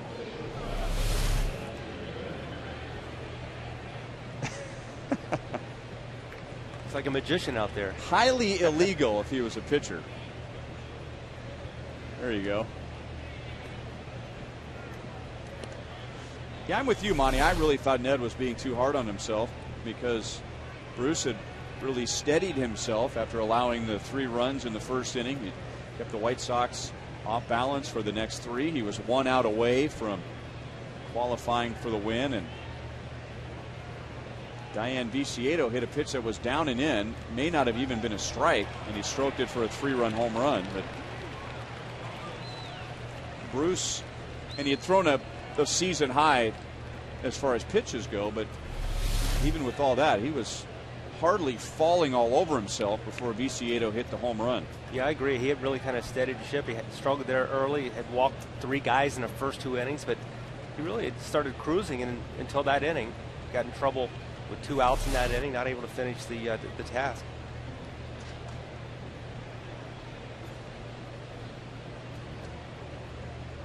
And what Ned was trying to do, looking back, was just get Bruce enough innings so that he could qualify for the win. But in retrospect, wish he had taken him out. Another poof of rosin as Moustakas handles the line drive. 2 down in the 6th. It's an absolute bullet here off the bat of Alexis Ramirez. Purely a reaction play. Little reaction, little rosin.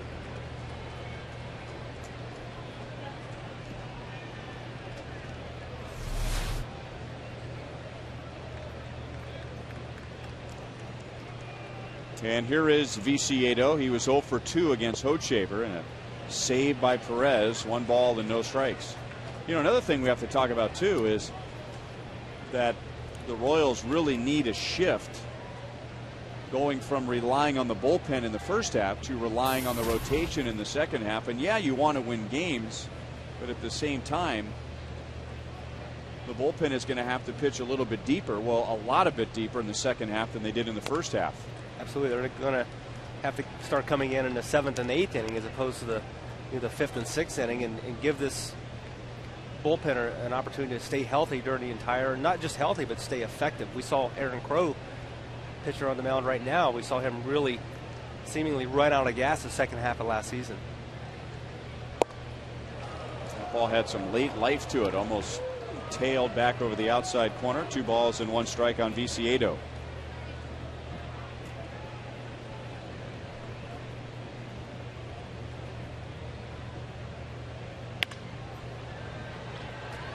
Out of play, 2-2.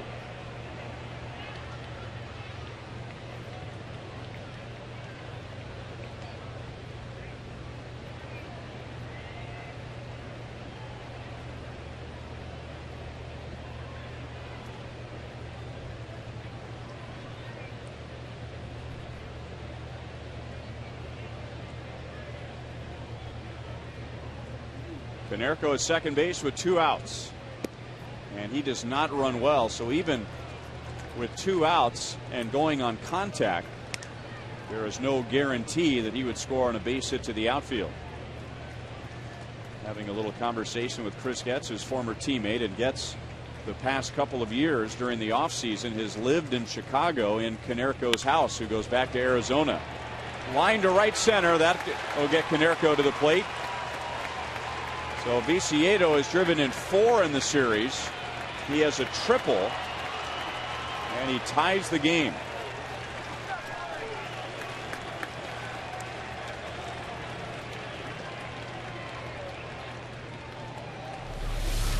Viciedo had seen a lot of pitches from Aaron Crow. This pitch is off the plate away, not a bad pitch, just like the pitch that he hit for a home run off a chin last night. Not a strike, but he's a bad ball hitter and makes Aaron Crow and the Royals pay on this one.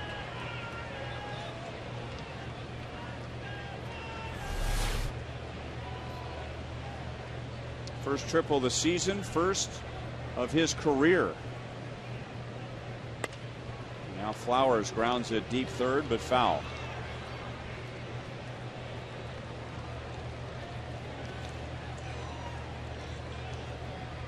So that completes Luke Hochevar's line. 5 innings plus 2 batters in the 6th. Gives up 3 runs, 5 hits, 3 walks, 4 strikeouts.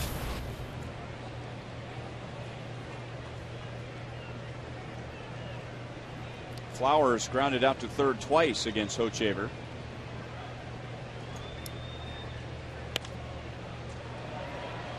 Now he's down 0-2.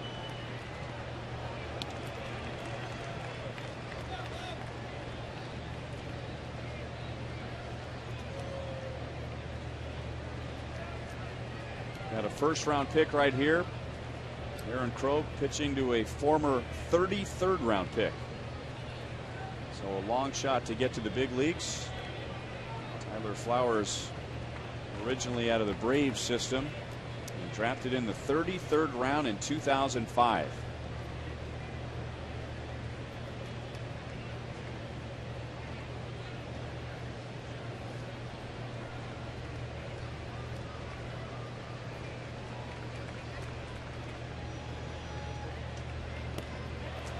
Crow strikes him out. That's the inning. The White Sox get 2 on the home run from Dunn and the triple from Viciedo, and we are tied at 3 to the bottom of the 6th.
Home run, and it's our Sonic Slam inning. Our contestant is James Wilkins from Blue Springs, and if the Royals hit a home run in this inning, James wins $2,500. If the Royals hit a grand slam out of the park, James wins $25,000 from Sonic and the Kansas City Royals, with Billy Butler, Mike Moustakas, and Jeff Francoeur coming up in the bottom of the 6th. The White Sox just tied it in the top half. Jake Peavy allowed all 3 runs in the 3rd. Alex Gordon drove in a run. Alcides Escobar hit a 2-run home run. Billy tonight is singled, and he is struck out, so that makes him 8 out of 20 in his career against Jake Peavy. Chopped to short. Nice big hop for Ramirez. 1 away.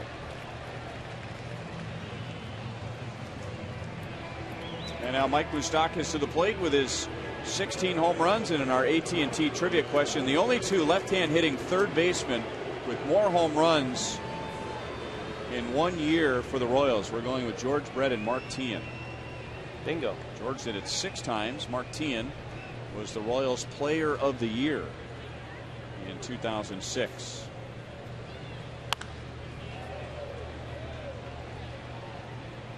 And I believe he finished that year with 18 home runs.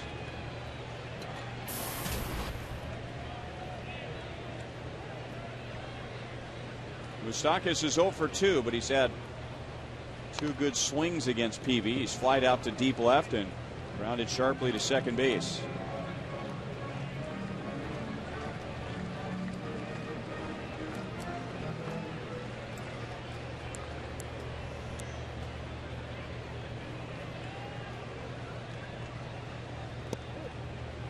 One and 2. Here in the middle innings, Jake Peavy starting to settle in. That's only pitch number 80 for him, so he has some fuel left in his tank. Got the Royals on just 9 pitches in the 5th. Off the end of the bat and into center field for a 1-out base hit. And for Moustakas, that's his first ever hit against Jake Peavy. He had been 0 for 10.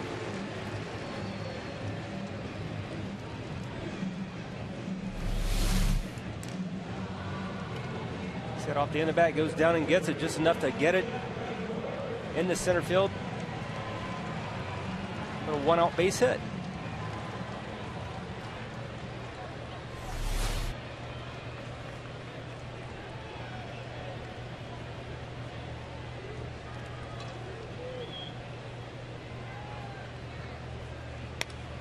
Good swing by Francoeur, and he fouls it straight back. Francoeur struck out in the 2nd, but singled to left in the 4th. And he has good career numbers against Peavy. 9 out of 23. A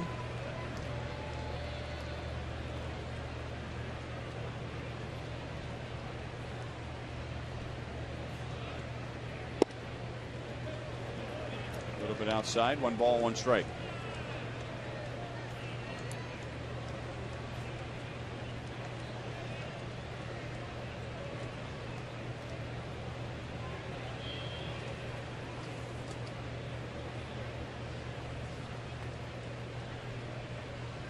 Moustakas runs, pitches outside, and Moustakas is gunned down by Tyler Flowers.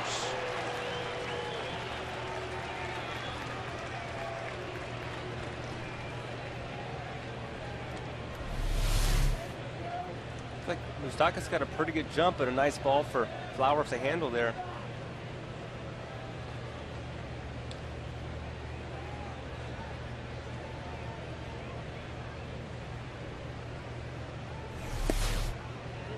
And now 3-1 on Francoeur.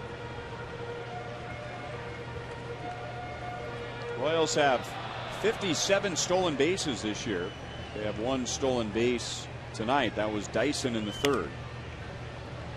So the stolen bases are way down. Remember, last year the Royals were 2nd in the American League in stolen bases with over 150.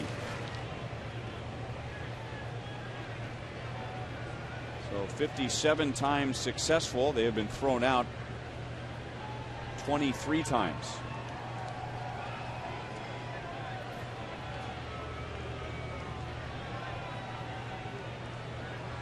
Royals base running coach and first base coach Doug Sisson That's Jake Peavy's first walk. Royals have a runner at first with 2 down. And the Royals noticed very early in the year, and when I say early, I mean spring training, even before the regular season, that the league was starting to adjust to their running game. More slide steps to the plate, not allowing the base runners to get the jumps that they were getting last year. They are without Melky Cabrera, who is contributing to that high stolen base total last year. Chris Getz has been on the disabled list a couple of times. Royals were expecting some stolen bases from Lorenzo Cain, who's been out for most of the year.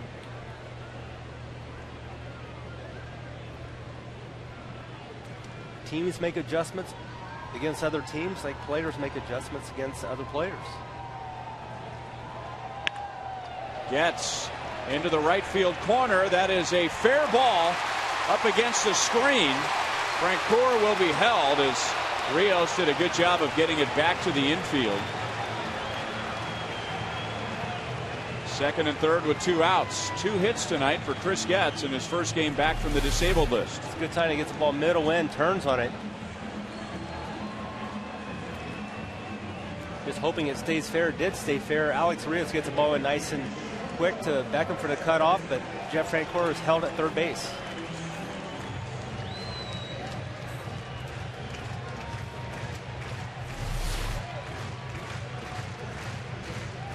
Eddie Rodriguez feeling like not much chance for Francoeur to score on that play easily. Now he's got 2 guys on base. Look for a 2-out single here to drive in some runs for Salvador Perez. And Perez has rolled to short and fouled out to first. Blocked by Flowers. Salvador Perez heading in 13 out of his 14 games this year. Would like to come through in the clutch right now.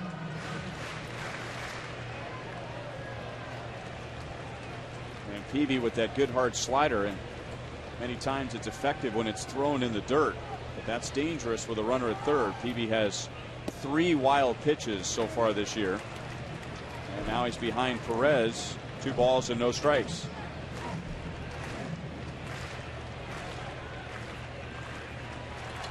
Peavy, a very smart pitcher. He knows he's got an open base. He's got a guy in Perez at the plate who's done a nice job driving in runs. Number 9 batter in Gerard Dyson standing on deck, so he's going to be very careful with Salvador Perez in this situation. Kind of goes against the book because Peavy is much better against righties than he is lefties, and Dyson has a hit against him tonight. Perez swinging on 3-0, drives it to right, and Rios runs it down right in front of the White Sox bullpen.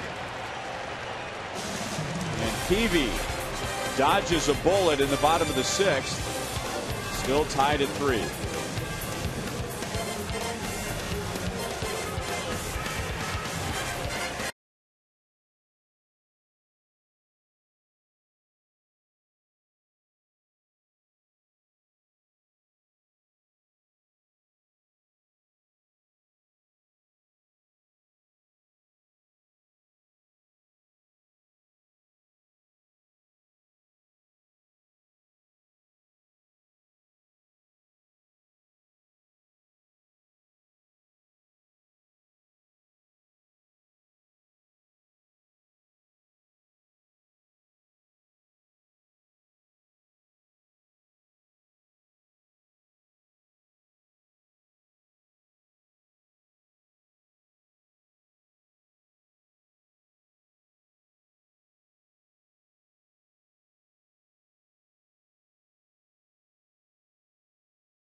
74 KC Metro locations. Visit us online at PaneraKansas.com. By Thoroughbred Ford, the best deals on new Fords are at thoroughbredford.com. And by AT Uverse, the new wireless receiver from AT Uverse. Visit att.com/freeyourtv. Rethink possible.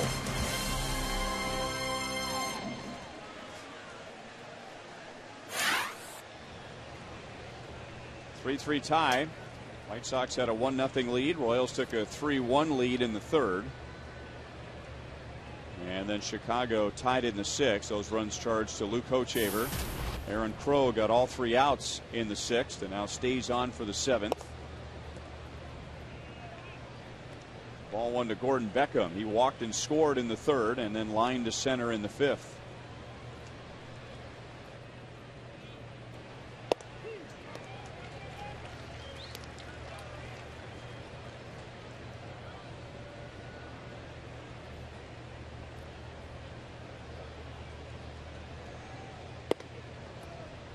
Two balls, one strike. Alejandro De Aza will be next, and then Kevin Youkilis.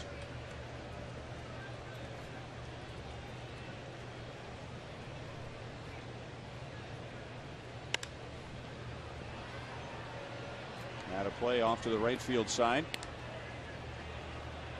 In winning last night, the White Sox improved to 10 games above 500. That's the second time they've done that. And by losing, the Royals fell to 11 games below 500, and that's the second time they've been that low. Beckham into center field. That's a leadoff base hit. So he's on for the second time tonight. Now the top of the order. And that will bring Ned Yost out of the dugout.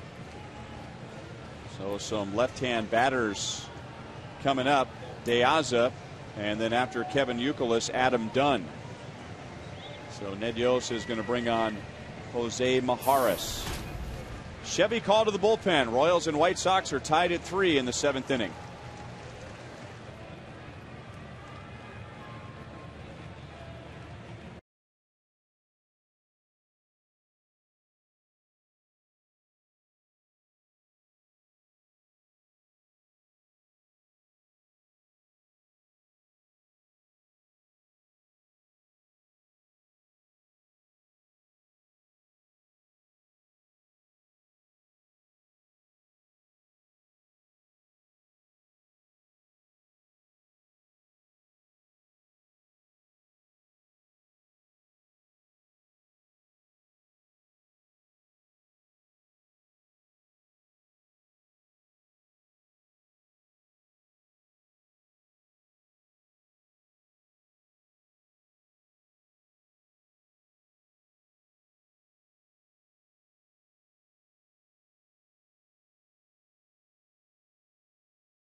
On to face Alejandro De Aza with a runner at first, nobody out in the seventh. Mijares pitched 2/3 of an inning last night when the Royals used a team record 8 relief pitchers.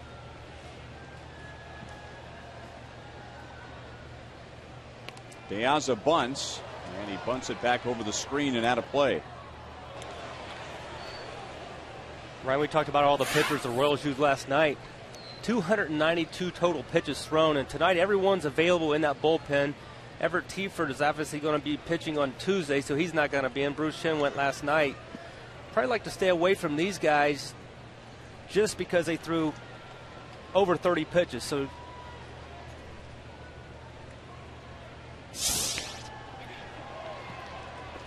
now De Aza gets the bunt down, and Maharis throws him out with Getz covering, and Beckham moves up to second base.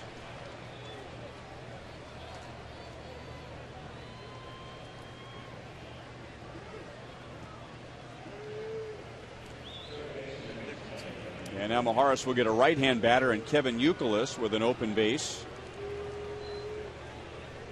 And the Royals won't mess with Youkilis. They'll put him on and try and set up a ground ball and a double play with Adam Dunn coming up.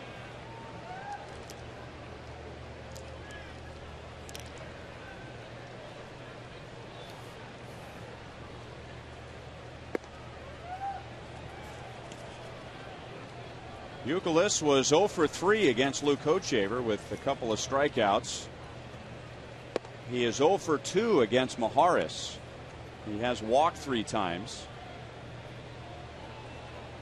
But in the Royals' minds, Maharis is not in there to face Youkilis. He's in there to face De Aza and Dunn. Lefty's hitting only .203 against Maharis on the year, so good odds here in this matchup.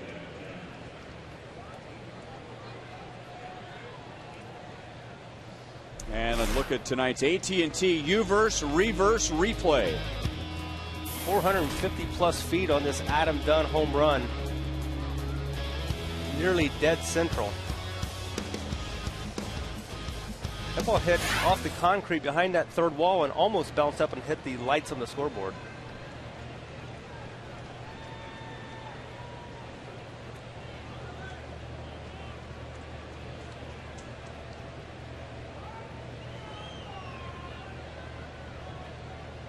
And when Maharis came in last night for his 2/3 of an inning, this was the part of the order that he faced.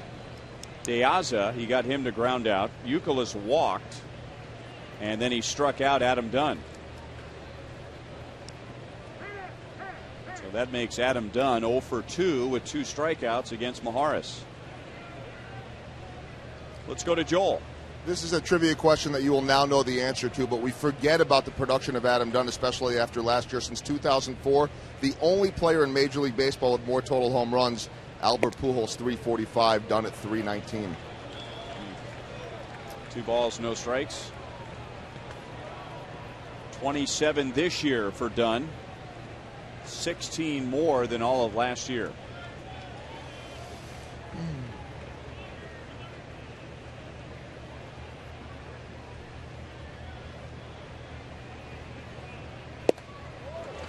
Two and one.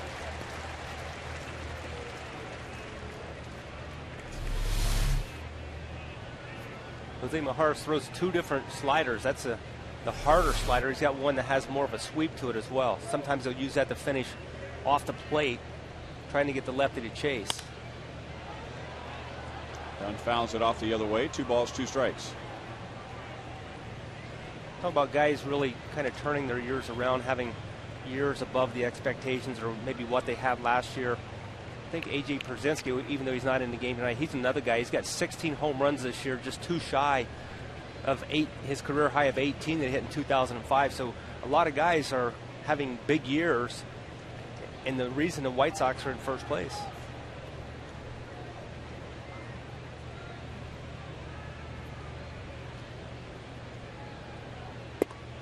Dunn strikes out again against Maharis. So Maharis gets 2 outs in the 7th inning, and now the right-hand bat's coming up.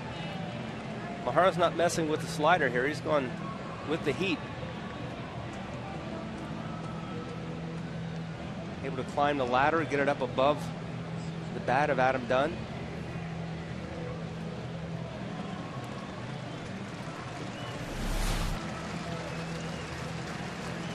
So another pitching change. This is the 3rd pitcher of the inning, Greg Holland, to face Paul Konerko.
Single. Maharis got 2 outs.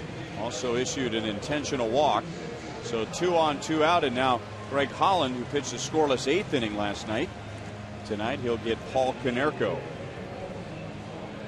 Greg Holland so effective in coming in and getting big outs, key situations like this.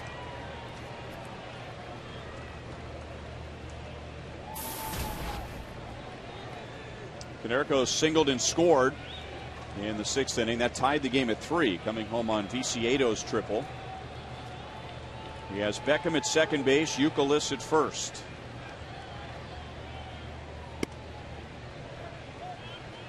Ball 1.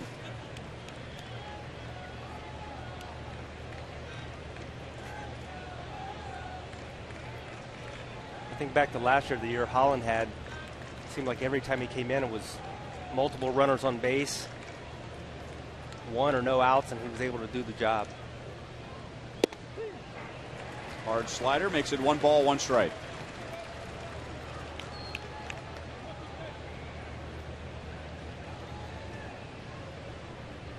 Konerko had bad career numbers against Hochhaver, and he squeezed out a 1 for 3 tonight. But he is 3 for 4 against Greg Holland. Now down in the count, 1-2. This year, 7 out of 14 runners that Holland has inherited have scored, which is a high number, but a lot of those came prior to his stint on the disabled list. Since coming back, he's been much more effective.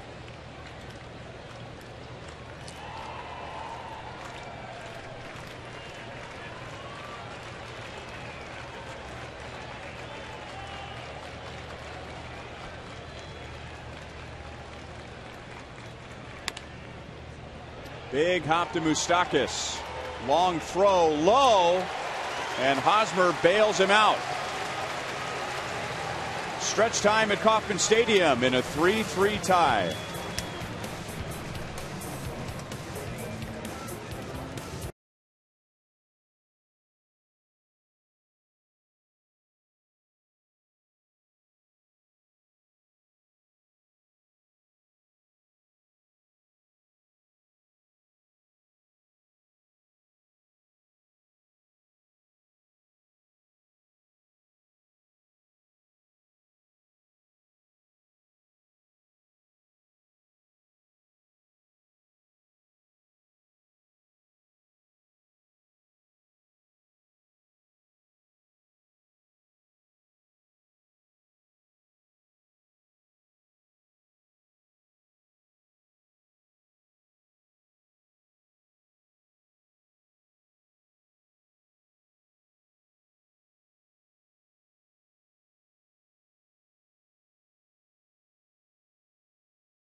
Go to visitmo.com to start planning your next Missouri getaway. This is the City Garden with the combination of world-class public art and beautiful landscaping in a downtown setting. The St. Louis City Garden is unique among cultural attractions throughout the country. Here you'll find fountains, beautiful lighting, a cafe with outdoor seating, and world-class sculptures by internationally renowned artists.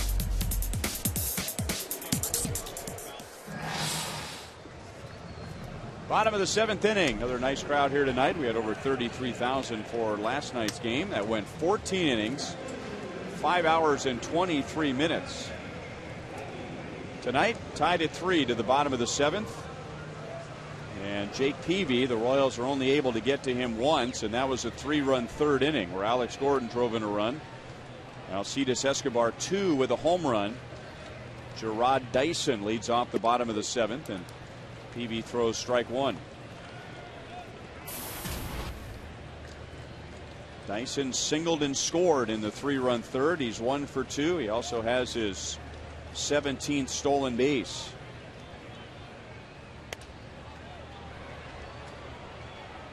No surprise that Jake Peavy is pitching into the 7th. He is 5th in the league in innings pitched. He has 4 complete games.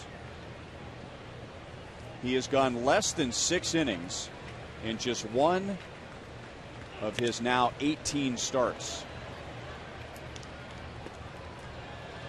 He's at 96 pitches on the night, but he's got games where he's thrown as many as 125, 122.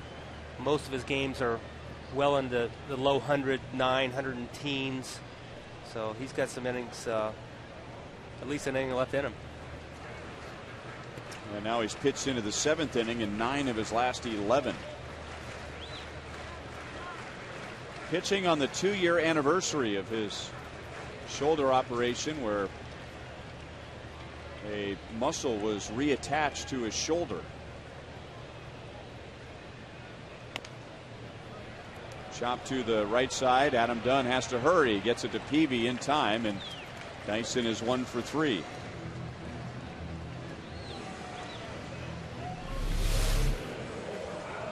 Jake Peavy recognizes Dyson's speed, so he gets a head start to first base. Adam Dunn, nice job shuffling it over.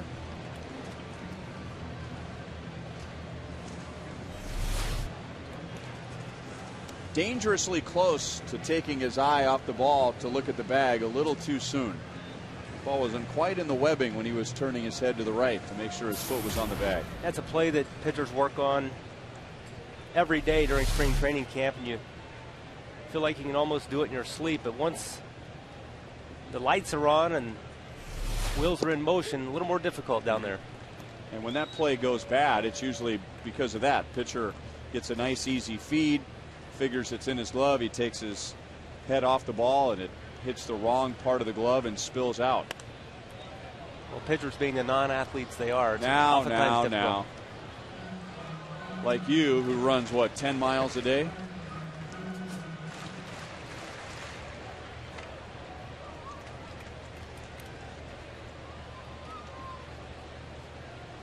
And now pitch number 100. Slider still sharp. Alex Gordon strikes out for the first time. He's 1 for 4. Peavy has struck out 5.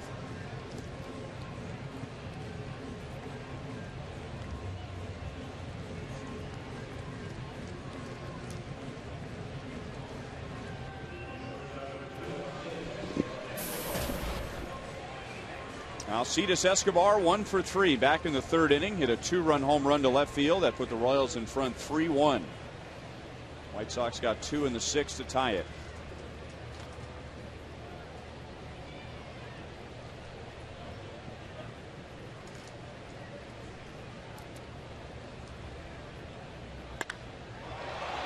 Deep left field again. 2 home runs for Escobar. And for the 2nd time tonight, he puts the Royals in the lead.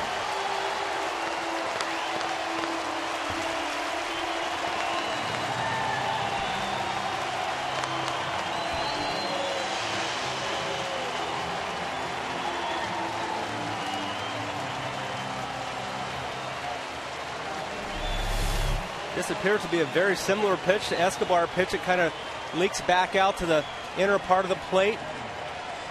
Same results. First time in Escobar's career he has a multi-home run game. His last 3 hits in this series have all put the Royals in front. Like he was trying to go away on that one, and it just kind of did leak back to the middle part of the ball plate. And they put that message up on the video board, so the fans gave him a standing ovation. They wanted a curtain call, and Escobar gave him a curtain call, although it was the shortest in Royals history.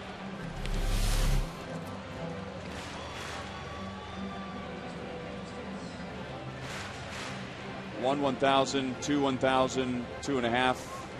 See you later. And that was in slow motion. Even in slow motion, it was a quick curtain call.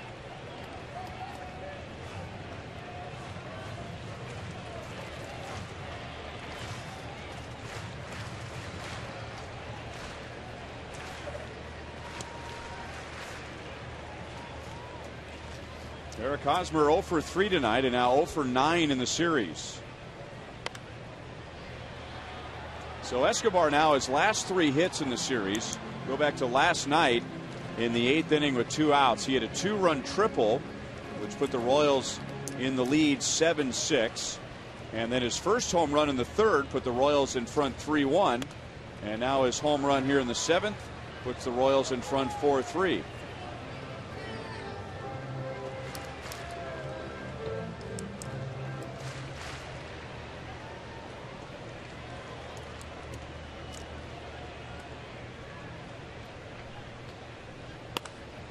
And now Hosmer into the right field corner, but foul. He's fouled off 5 straight pitches. Now, I mentioned earlier that Jake Peavy doesn't give up many home runs, and now that's 14 in about 127 innings. But he has given up 6 home runs now in his last 3 starts. Hosmer into shallow left field. Viciedo was deep, but he catches up to it, and that puts an end to the inning. A 2-home run game for Alcides Escobar. Royals lead 4-3 at the end of 7.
Stadium, Panera takes us around the league. That guy that did not hit a home run here at the Derby, Robinson Cano, did go deep along with Curtis Granderson. Yankees win.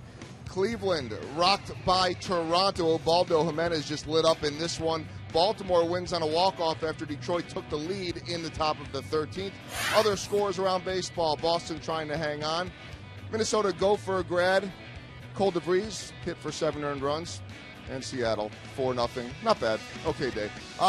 Couple other quick things to update you guys on. Jake Odorizzi, who we saw in the Futures game so far, 4 2/3, 1 earned run tonight. And Will Myers has homered again tonight for Omaha. The bad news, Mike Montgomery recently demoted to Double-A, 6 innings, 6 hits, and 5 earned runs with the loss in his first outing for Northwest Arkansas. Started off real strong. Fell apart on him, guys. Got 28 home runs for Will Myers, Joel. I believe that is 28. Double-A and Triple-A combined. Double-A and Triple-A combined, his 16th at Triple-A. Wow. And I believe he's leading all of the minor leagues in home runs.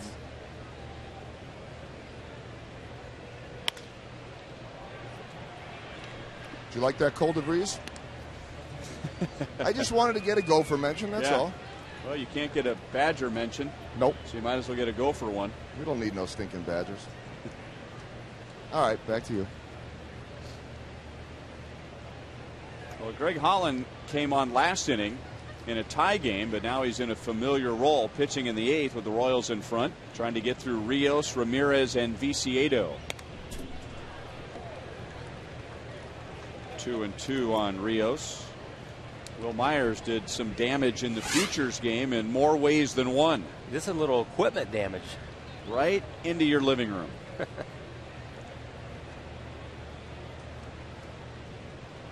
The guy's not in the big leagues yet, and you can't send him the bill on that one. Now, how much would a lens cost for a camera like that? I would assume more than a day's meal money for Will Myers. Tough sky, but Escobar sees it, retires Rios, 1 down in the 8th inning. Myers had 3 RBIs in the Futures game. This was a base hit and an RBI. And we know he can swing the bat. We know he can swing the bat with power, at least in the minor leagues. But it was encouraging as well to see him drive in a couple of runs by making outs. He hit a ground ball to get a runner home, and he hit a fly ball to get a runner home. Looks like he's got great makeup all around. He's a ball player.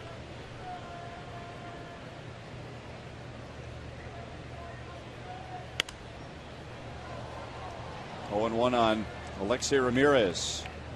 0 for 3 so far tonight. Luke Kochaver went 5. Gave up 3 runs. Aaron Crow pitched a scoreless inning. Jose Majares 2/3 in the 7th. Holland got the 3rd out and now stays on for the 8th.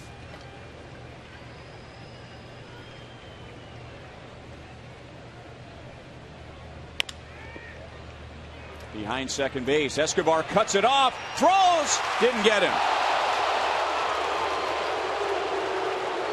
But still a very impressive play. Escobar goes a long way, off balance throw, can't get a lot on it. Eric Hosmer tries to sell it at first base. Very close. Good call. Absolutely. First base umpire Jordan Baker got that one right.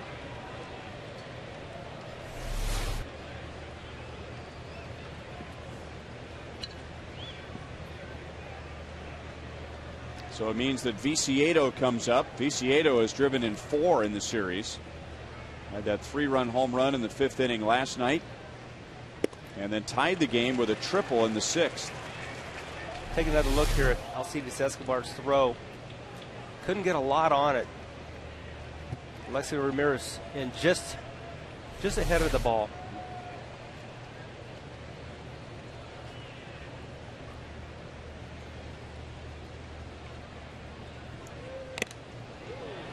Fouled off of Salvador Perez mask. 0-2.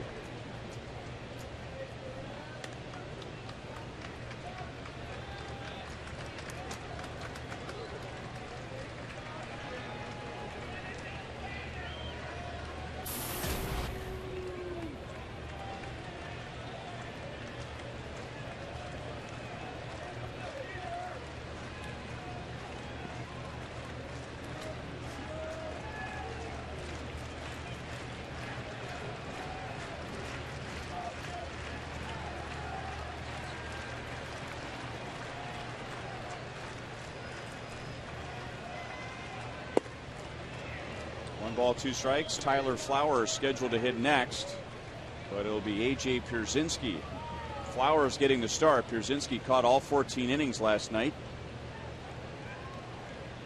So if Viciedo can avoid hitting into a double play, Greg Holland will face A.J. Pierzynski.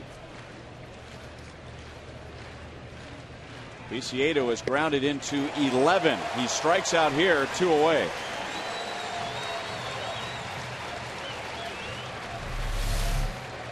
Viciedo almost comes out of his shoes on this swing. Trying to hit one of the fountains for himself.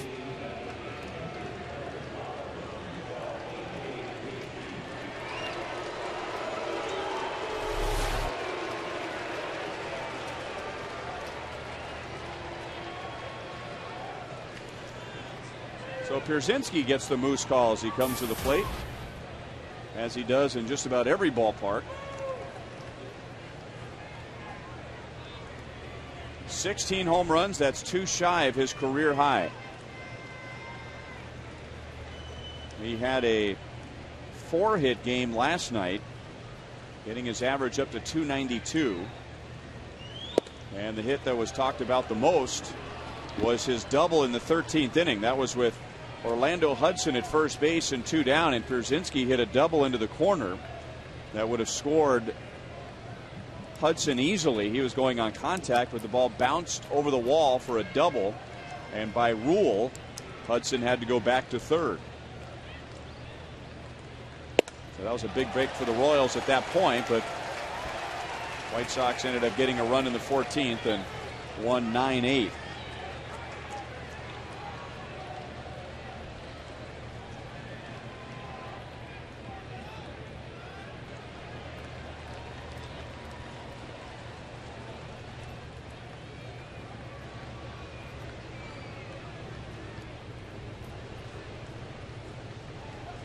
One ball, one strike.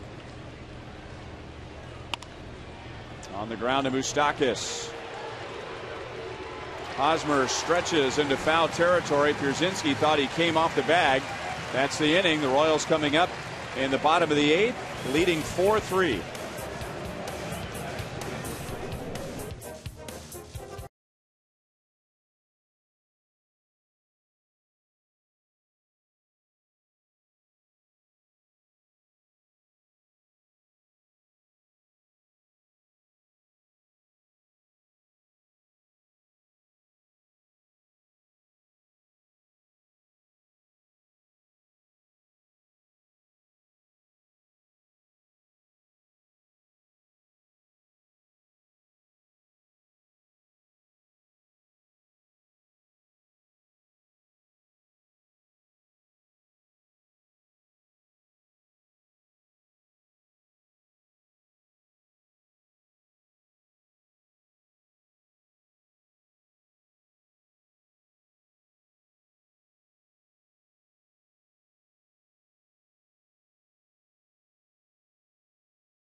Time brought to you by Miller Lite. Very nice job tonight from Alcides Escobar. And by the way, these are not replays of the same home run swing. 2 solo shots for Alcides Escobar. Actually, 1 2-run shot in the 3rd inning and a solo shot in the 7th inning.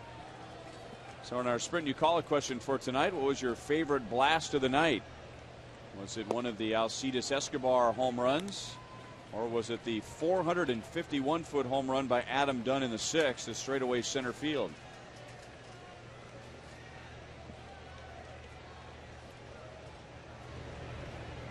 Jake Peavy with 112 pitches, staying on for the 8th. 1-1 against Billy Butler. Billy singled in the 2nd inning against Peavy. He is 1 for 3.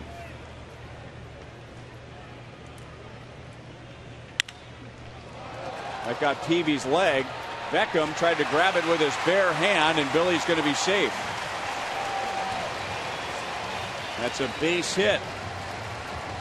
And Billy is 2 for 4.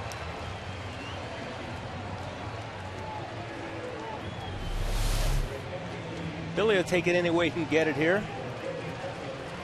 Little deflection off Jake Peavy. 2 hits a night, now 31 multi-hit games on the year for Billy Butler.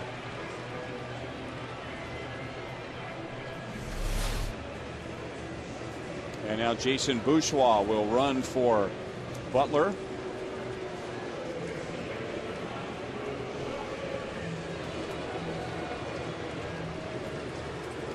If you're thinking about a stolen base, the Royals are 1 out of 2 tonight against Tyler Flowers, but now they're dealing with A.J. Pierzynski, who's had some difficulty throwing out runners the past few years.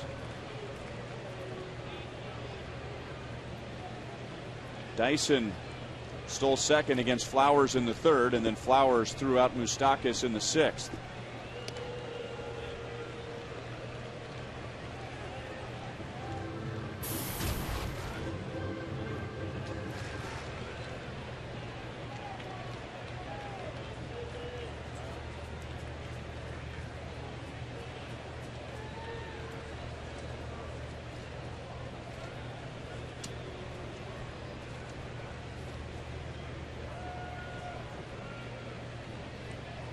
Peavy has thrown as many as 125 pitches this year. He also has a 122 pitch game.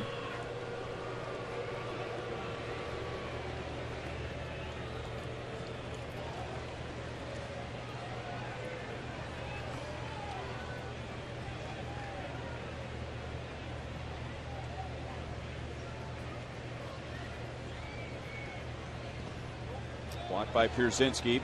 Had to get that ball out from between Moustakas' feet. 1 ball, no strikes.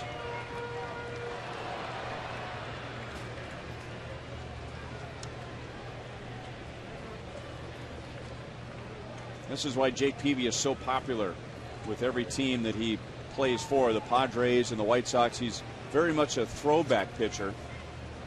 I would say about 90 to 95% of big league pitchers would be out by now. They went 7 innings. They're down by 1 run. They've thrown 110 pitches. And even though he could go a little bit longer, by today's standards, that's good enough, and you turn it over to the bullpen. But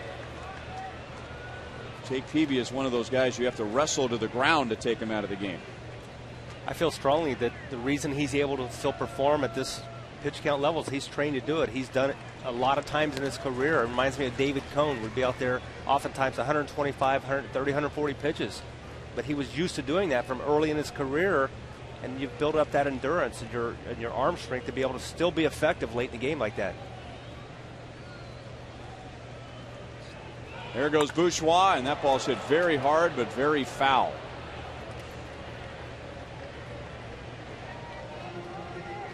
The 4 complete games for Peavy is already a career high. So he's trying to get through the 8th.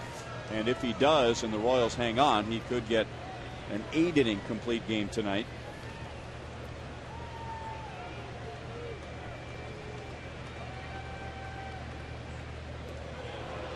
Close at first, but the ball rolls out of Dunn's glove.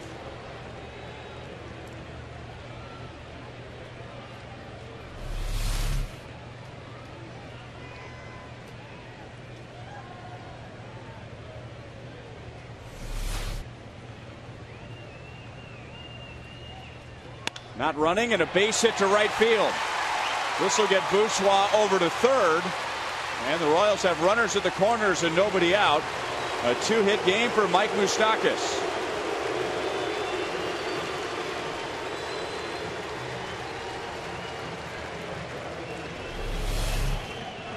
Moustakas has that nice little hole with Adam Dunn holding Bourgeois on first base, takes advantage of it.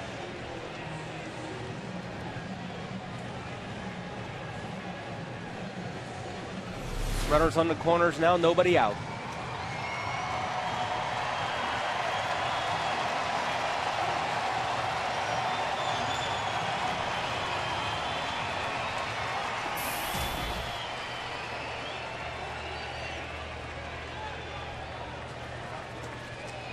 And the White Sox will bring the middle of the infield all the way in. Youkilis even with the bag at third, and Dunn even with the bag at first. Ball 1 outside to Francoeur, who was singled and walked against Peavy tonight.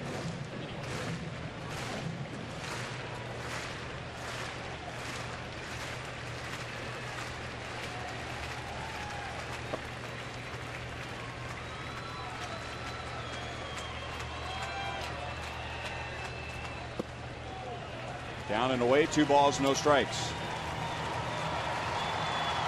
Got Jonathan Broxton warming up in the Royals bullpen. Would love to have a little insurance. Another run or 2 wouldn't hurt at all.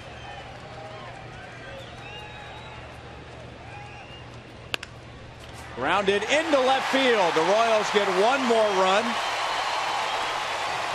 Jeff Francoeur has 5 hits.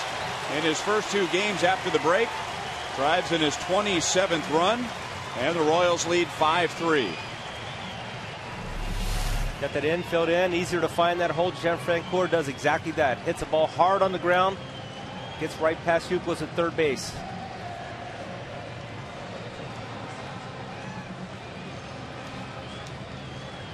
So the Royals tonight against a pitcher with a 2.85 ERA, and Jake Peavy, that's the 6th best ERA in the league. They get 5 runs against him and knock him out. Hector Santiago comes on for Chicago. With Chris Getz coming to the plate, Royals lead by 2.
City Royals, they may not be reproduced or retransmitted in any form, and the accounts and descriptions of this game may not be disseminated without the express written consent of the Kansas City Royals Baseball Corporation.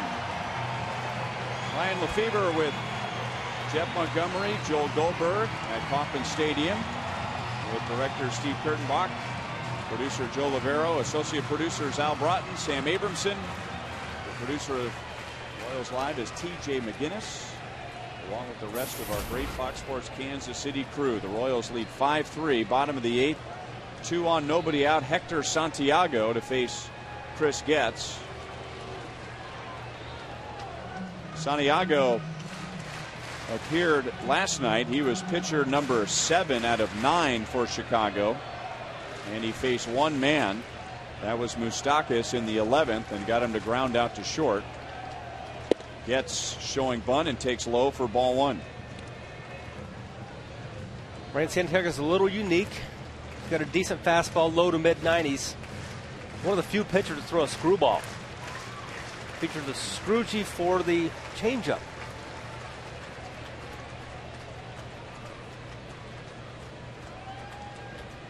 Getz lays down the bunt. Dunn looks to third, but his play is to first. So Getz gets the job done and moves Moustakas to third base, and Francoeur up to second.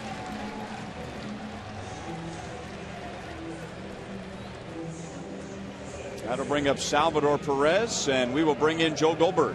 Well, just thinking, guys, about the lineup and the strategy in baseball here, and the Royals are ahead, and you have a lefty coming out to face Chris Getz. I'm wondering, and what do you guys think, if they're behind, do you bring in Betancourt, but you stay with Getz because of his defense and also the bunting ability? I think you hit the nail right on the head. Yep, he does a nice job. On that note, Joel, one thing interesting, the Royals record 17-13 when Chris Getz starts at second base. All other starters' record is 23-35. So the team has found a way to win baseball games with Chris Getz starting at second base, and Ned Yost very well aware of that. We do know that a lefty will not be facing Santiago here next. No, with an open base, An intentional walk to Salvador Perez, setting up a battle between Santiago and Dyson, but Ned Yost sends Lorenzo Cain out there. So Perez to first, on base for the first time.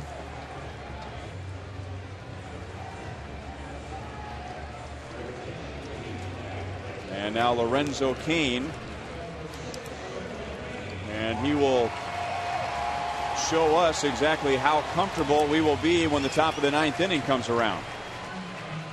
Lorenzo back from the disabled list last night. On base 4 times. He had 3 hits, scored 3 times, and drove in a run. His batting average going from 133 to 238.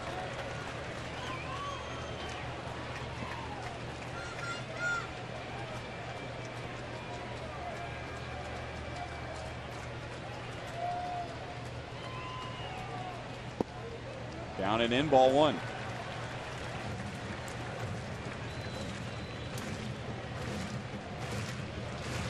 So Dyson finishes the night 1 for 3 with a run scored.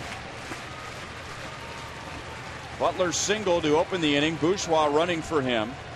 Moustakas singled. Francoeur singled to score Bourgeois. A sac bunt by Getz and the intentional walk to Perez. That'll be out of play, and it's 1-1. Big night for Lorenzo Cain. Coming back last night. First appearance in Kauffman Stadium. Doing a little bit of everything. Scoring 3 runs on the night. Using his arm. Outfield assist.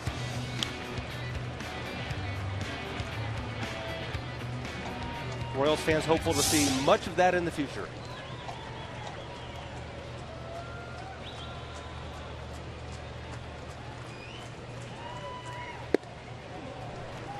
Two and one.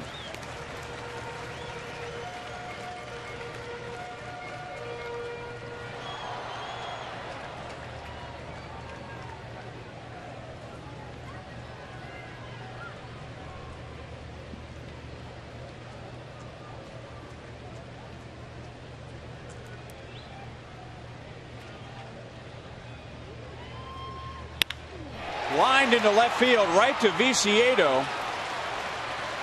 It will be deep enough to score. Moustakas. The Royals have a 3-run lead. That ball was absolutely crushed to left field. He turns on the pitch, hits almost a line drive. Mike Moustakas sees the ball in the air, gets back to third in a hurry, knowing he's going to have to rush home to score. Nice base running, nice hitting.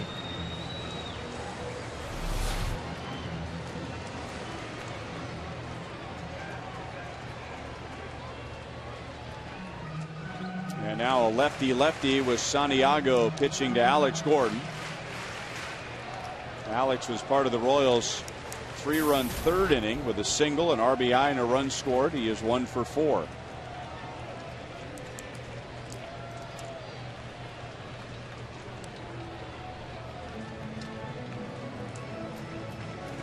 Santiago last year made his major league debut against the Royals. And the first hitter that he faced was Eric Hosmer and struck him out. Faced only 3 hitters in that game. That was almost exactly a year ago. Early July of 2011. The Royals didn't see him when they were in Chicago in May. Alex line drive. And Ramirez was able to hang on just barely. So he saves another run. The Royals get 3 in the bottom of the 8th to take a 3-run lead into the 9th.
6-3. Joel Goldberg getting ready for Boulevard Royals Live. And after the game, we will talk about that Royals offense. Second most earned runs allowed on the year by All-Star Jake Peavy. What were they able to do?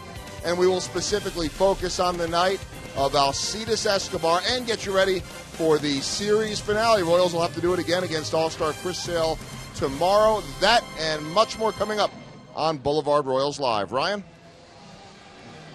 All right, thanks, Joel. It's Jonathan Broxton.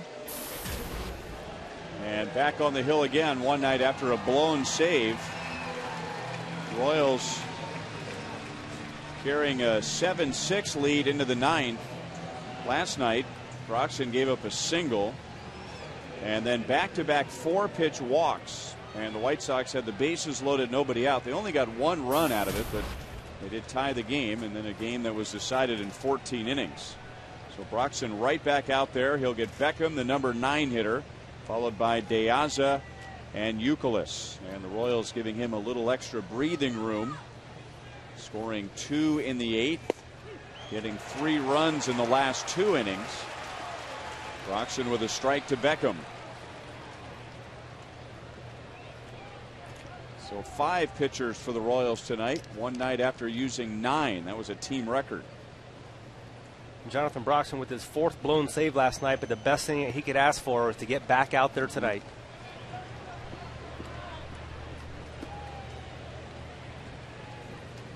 So how do you feel the day after when you get right back out there? Are you nervous or are you relieved that you're getting a chance to put last night behind you? You know, I think warming up, you're very hopeful to get a chance, but once you get in the game, last night didn't matter. It really doesn't even enter your mind.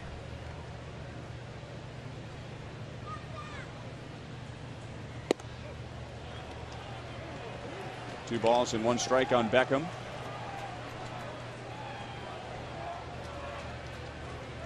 And 2 of Broxton's 4 blown saves last night, and his first blown save against Oakland. It wasn't him getting knocked around the ballpark. It was him losing his control.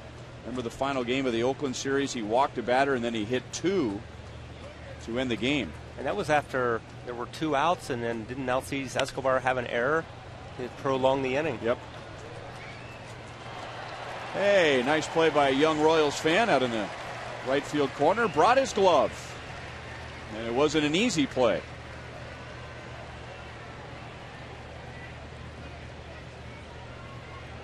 Give that fan a contract. Bet. Well-deserved round of applause from the fans around him. Look at this. Nice leaping play coming out of his seat.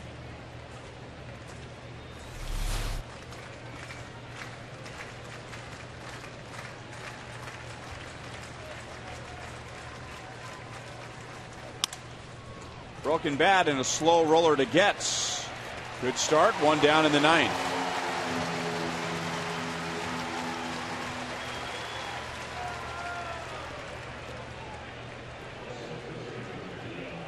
Three home runs hit tonight.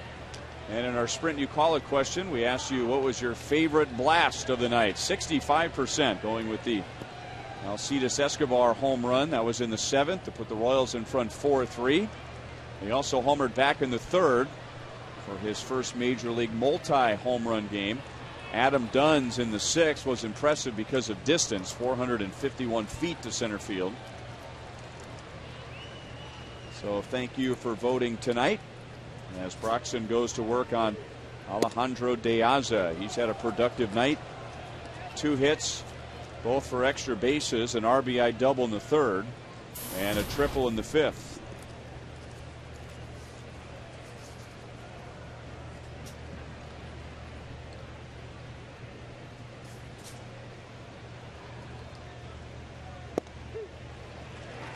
One and 1.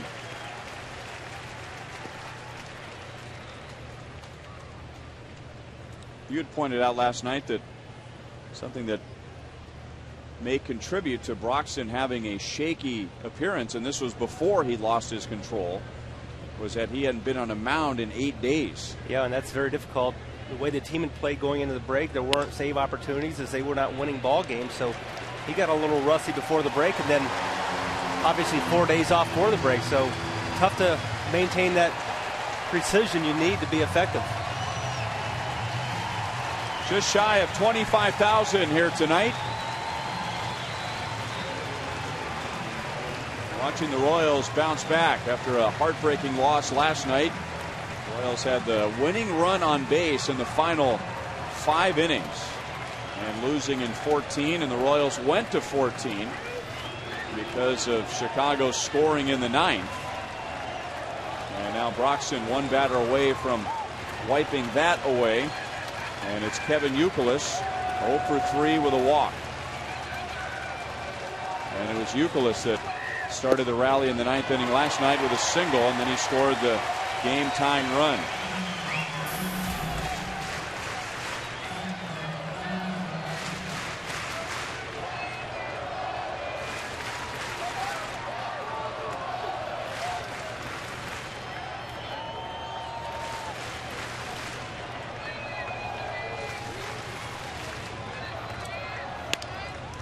Jammed him badly. A slow roller to Escobar and an appropriate way to end the game. It was his bat that put the Royals in the lead in the 7th, and now it's his glove to end the game and put an end to a Royals 4-game losing streak. And the Royals have their first win since the All-Star break. And Jonathan Broxton, one night after the blown save, picks up his 22nd of the year. Alcides Escobar with his first Major League multi-home run game.